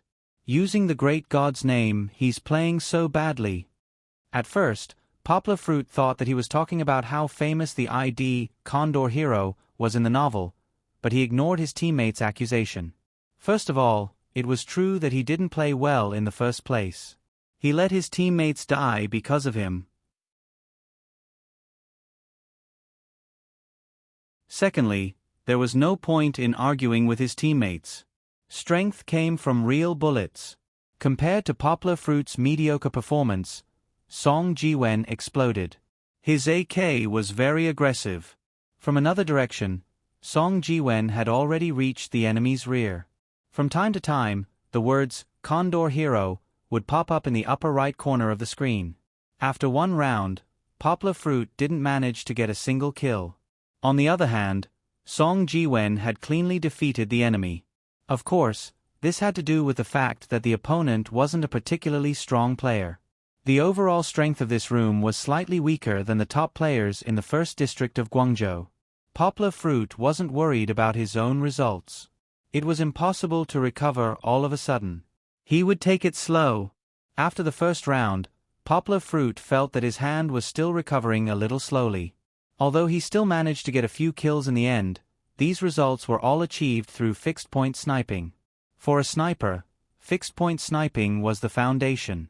It didn't mean that one would be strong if they had a solid foundation. If they only knew how to do fixed-point sniping, then they would definitely be eliminated. In the second round, they changed rooms. This time, there were several people in the room with shiny team logos. It was obvious that they were experts. Poplar Fruit and Song Jiwen weren't surprised by this room. Instead, they were happy. A one-sided battle was meaningless. It was better to have a bit of a stalemate. Seeing the two of them join, a few people in the same team started discussing in their own team's chat. F***CK, my idol group. A member who had been shocked by Poplar Fruit's highlights said, "It can't be real, right? So many of them have been eliminated. I think this pair is fake too. Hee hee. Then I'd rather end them and clear my idol's name." Poplar Fruit didn't know. He hadn't even started fighting yet, but he had already completely aroused the fighting spirit of the experts in the amateur team. The consequences were predictable. In the first round, Poplar Fruit had just come out of the spawn point when a sniper bullet came from afar. It hit Poplar Fruit's thigh unexpectedly. Poplar Fruit contributed the first kill in the entire game. In the second round, Poplar Fruit was surrounded by 3 people in the middle lane. He was depressed and fell to the ground again, becoming a spectator. In the third round, together with Song Jiwen, Poplar Fruit and Song Jiwen were targeted by the opponents. Wherever they were, it would be like a bonfire in the dark night, attracting countless mosquitoes. They were still surrounded in less than 30 seconds. Poplar Fruit was angry. Could they still play the game happily? Targeting like this, they didn't even want to win. "You only want to kill the two of us?" In response, Poplar Fruit's fighting spirit soared. He gritted his teeth and said in his heart, "There's no enmity between us, yet you don't want to give us a way out. Just you watch. Watch how I, Poplar Fruit, kill my way out." A new round began. Poplar Fruit was highly focused. Under the stimulation of his rapidly secreted adrenaline, the feeling of his right hand holding the mouse disappeared without a trace. The first shot didn't hit anyone, but Poplar Fruit could clearly feel his hand returning. All that was left was to make some minor adjustments. It was the same as the previous rounds. Poplar Fruit had just revealed his head when countless people surrounded him. Poplar Fruit fought as he retreated. He used smoke and flash to delay the opponent's pursuit while looking for an opportunity to shoot. The second and third shots still missed. This increased the opponent's confidence, and they rushed out of their cover without caring about anything else. However, they didn't know that Poplar Fruit couldn't hit him because he had been shooting while moving. This sniper rifle had a much lower hit rate than a fixed-point sniper rifle. It was also very difficult to master. Poplar Fruit successfully lured the opponents out. At that moment, Song Jiwen suddenly attacked from the side. The camouflage AK in his hand poured out angry fire. After a round of bullets, the 3 enemies in the row fell like wheat being cut down. Only a few experts were smart and didn't rush out of the smoke to escape.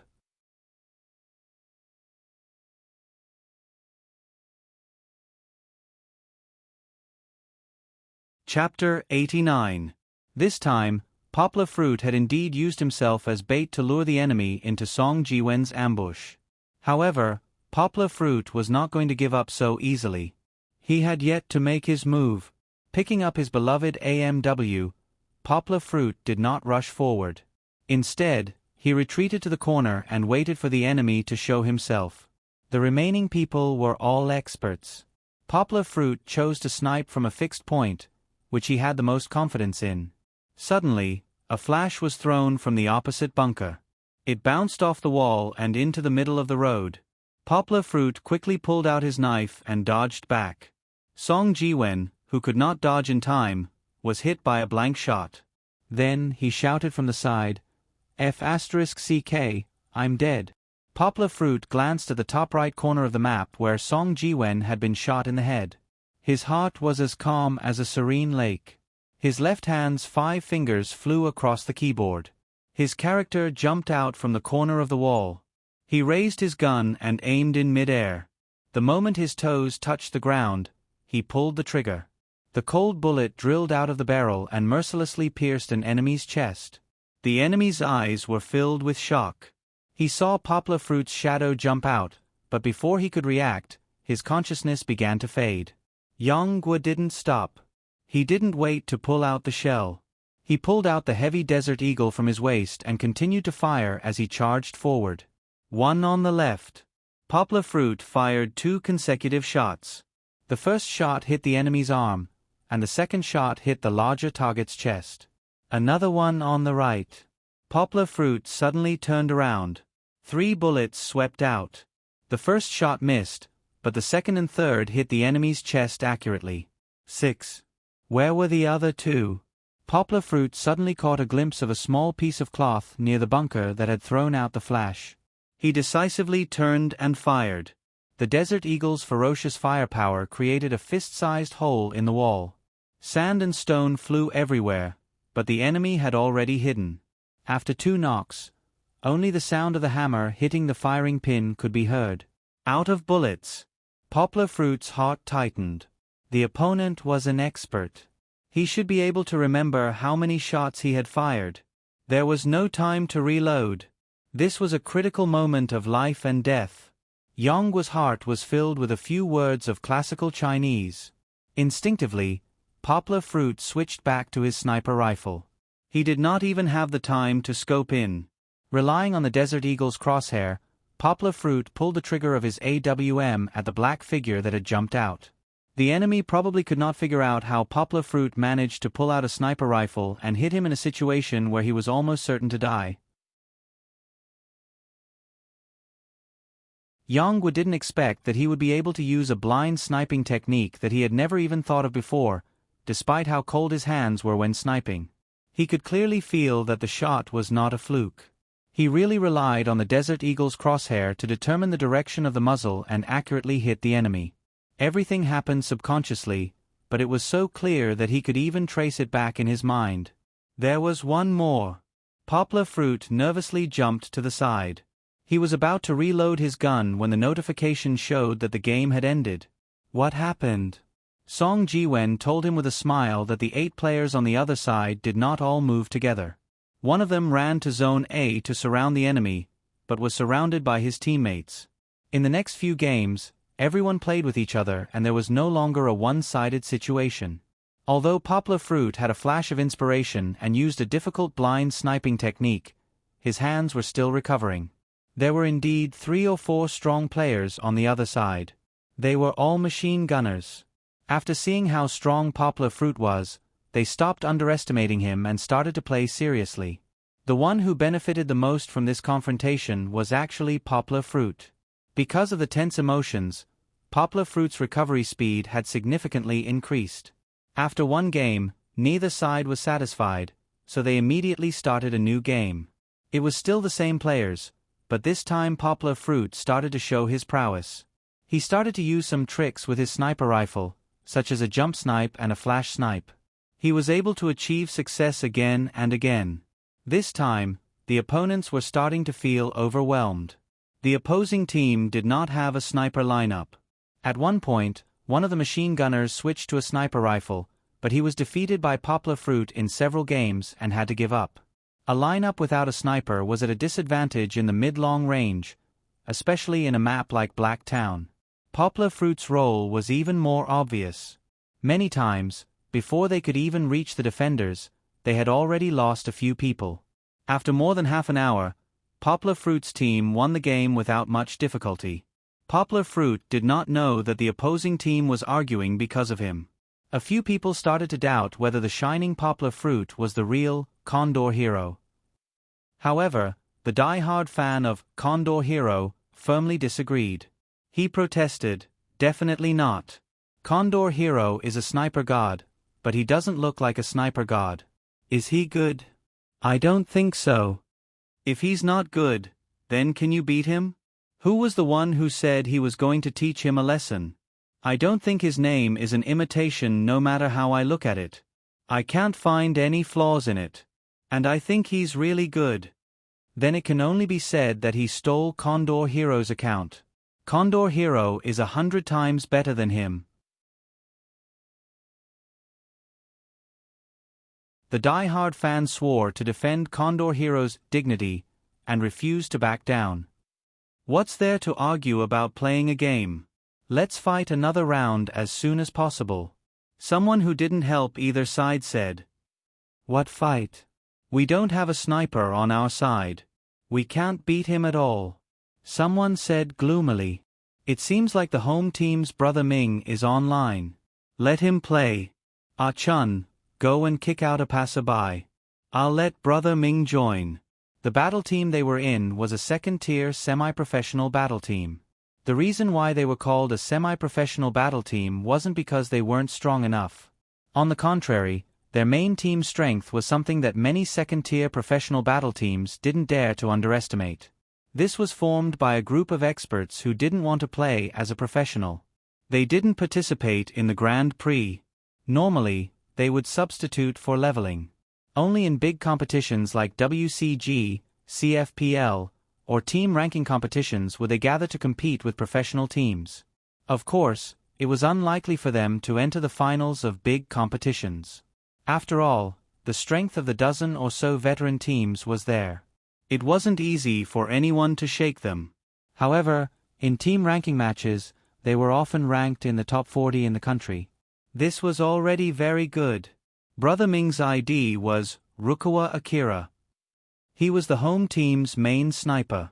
His strength wasn't bad, and he was also a well-known figure in the circle of traversers. On the 4th of the year, a CFR-themed website launched the Sniper God ranking.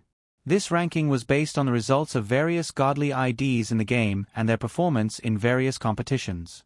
This ranking was definitely different from the actual situation. On the Sniper God leaderboard, Dongjia's White Sand was at the top. This made the other Sniper Gods fans very unhappy. This was because White Sand's contribution to the team was very high. However, when it came to actual strength, the top snipers like Motzi from Tsukuyomi and 80 kilograms from Zhongjia could not be judged by a simple leaderboard.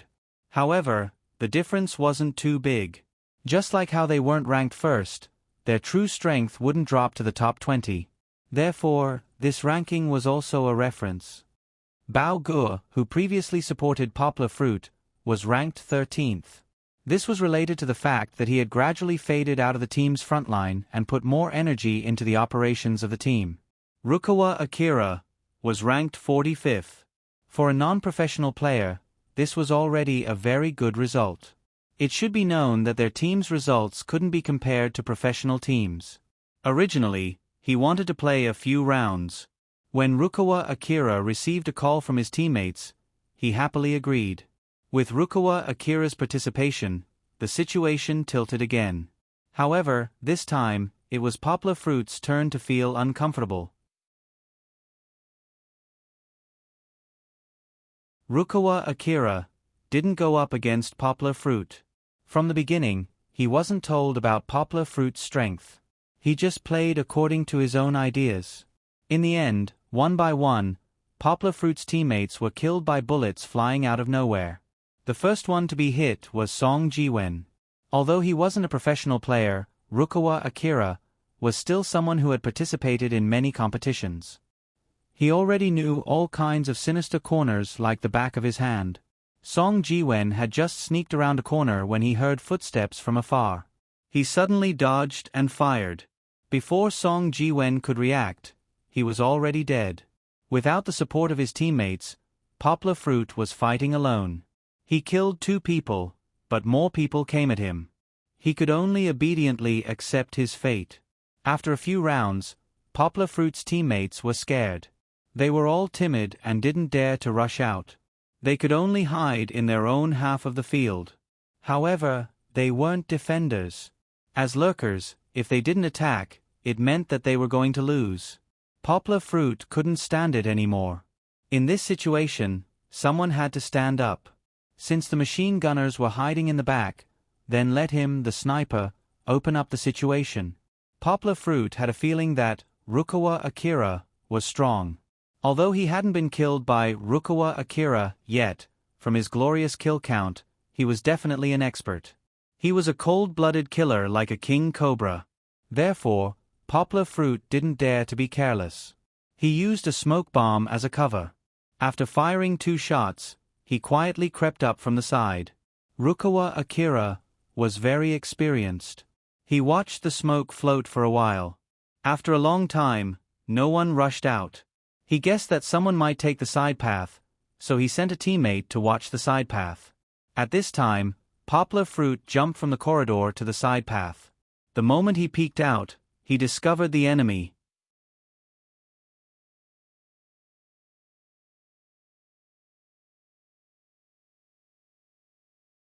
Chapter 90. Love at the Corner. No, it should be said that Poplar Fruit encountered obstacles at the corner. This was the perfect way to describe his feelings at the moment. Originally, he was supposed to quietly flank the enemy's escape route, but now, he had encountered an enemy guard. The enemy guard's reaction was not slow. A black shadow flashed at the bottom left corner of the screen, and he immediately turned around with his gun. Fortunately, Poplar Fruit had been vigilant. He jumped into the air and quickly switched to his sniper rifle. As soon as he landed, he scoped in and fired. Before the enemy could even aim, Poplar Fruit took the lead and killed him. Many people knew about this kind of blinking technique, but they could not learn it because the scope was held for less than a third of a second. In that instant, one had to see clearly, aim, and fire. This required a very high reaction speed. As soon as the gunshot rang out, Poplar Fruit's position was exposed. The experienced Rukawa Akira immediately turned his gun. As he prepared to give Poplar Fruit a head-on blow, he slowly retreated and gradually hid behind the wall. After waiting for 5 seconds, 10 seconds, 20 seconds, half a minute, Poplar Fruit still did not appear. Rukawa Akira frowned and felt a little uneasy. At this time, a notification that Poplar Fruit had killed his teammate flashed at the top of the screen. 2 seconds later, the notification popped up again. Another defender had fallen under Poplar Fruit's gun. It turned out that after Poplar Fruit killed the enemy guarding the path, he did not stubbornly follow his original route. Instead, he retreated and circled around to another enemy stronghold. Song Jiwen had already snuck up to the enemy. He waited for Poplar Fruit to get into position before throwing out his smoke flash. In the chaos, Song Jiwen deftly fired while moving between cover, attracting almost all of the enemy's firepower. Poplar Fruit calmly waited for 2 seconds. Then, he jumped out and took down an enemy that was frantically suppressing him. Based on his previous position, he went through the crates and killed another enemy. There was only one enemy left in the stronghold. However, when he saw how ferocious Poplar Fruit and Song Jiwen were, he rationally retreated while firing. In the end, he hid in a relatively safe place at the Guardian spawn point. After taking down a stronghold, the teammates began to get excited. They swarmed forward and squeezed into the stronghold. The person who was holding the bag quickly took the opportunity to grab the bag before it was time. Although the stronghold had been taken, it didn't mean that it was completely safe now. In the process of the lurker running from the middle road to the occupied stronghold, Rukawa Akira fired 2 shots from a distance, killing a lurker who was not paying attention to his position. After entering the encirclement, the lurkers switched from attacking to defending. Now, they didn't need to care about how many enemies they killed. As long as they were in good positions and looked after each other, they wouldn't let the enemy attack. They would win if they could drag it out until the encirclement exploded. However, there were a few teammates who didn't understand. They felt that they had a huge advantage after entering the encirclement, so they couldn't resist the temptation of the enemy's gunshots and rushed out while screaming. When one rushed out, a few others couldn't help but rush out. They did indeed kill 2 enemies, but the guardians who were approaching had already formed a circle around them. As soon as they showed their heads, they were met with a hail of bullets. It could be said that they were at a loss for 2 people out of 4. If they counted the side that was originally on the defensive, it was absolutely a loss for them. Bang! Poplar Fruit killed the lurker who had just slipped back into their base and wanted to take the opportunity to sneak up on them. When he looked at the data, a big drop of sweat appeared on his head. Originally, they had a small advantage of 7 against 5, but his teammates had forcibly turned it into a 3 against 3. Was this the legendary 50-50? There was no time to hesitate, because the enemy had already rushed in. Song Jiwen, who bore the brunt of the attack, gritted his teeth and spilled bullets from his AK. The flames from the barrel of the gun reflected his cheeks red, and the golden bullet shells clanged and clanged as they fell to the ground. However, the effect was minimal. The enemy rushed in too quickly, and 2 of them rushed in at once. Song Jiwen hesitated for a moment. The barrel of the gun swayed back and forth, unable to find the focus. His bullets only caused a little damage to each of the 2 enemies, but he couldn't kill either of them. Song Jiwen could only watch as the enemy steadied himself and then was shot in the head. Song Jiwen hugged his head with the headphones hanging upside down and shouted in annoyance. He wasn't depressed because he was killed. Song Jiwen knew that he definitely couldn't escape this calamity, but he didn't manage to kill anyone. It was a pity that he died. The second to be killed was Poplar Fruit's other teammate. After Song Jiwen died, he hurriedly jumped out of cover and wanted to kill him, but he was quickly shot by Rukawa Akira, who was still vigilantly standing at the door. The advantage became even, and the advantage became a disadvantage. The 3 of them occupied the crate. One of them opened the crate, and the other 2 covered. Even if Poplar Fruit had 3 heads and 6 arms, he wouldn't be able to turn the situation around. He killed one of them with great difficulty, and the crate was successfully opened by the enemy. Damn it! Poplar Fruit bitterly squeezed the mouse. He was originally destined to win. He adjusted his mood and entered the next game. In this game, Poplar Fruit was still the same as in the previous game. He wandered outside alone, and relied on his superior reaction speed to kill a few defenders. Then, he gathered everyone to attack the enemy's relatively weak stronghold. The plan was perfect, but in fact, in the end, there weren't many defenders left to defend the crate.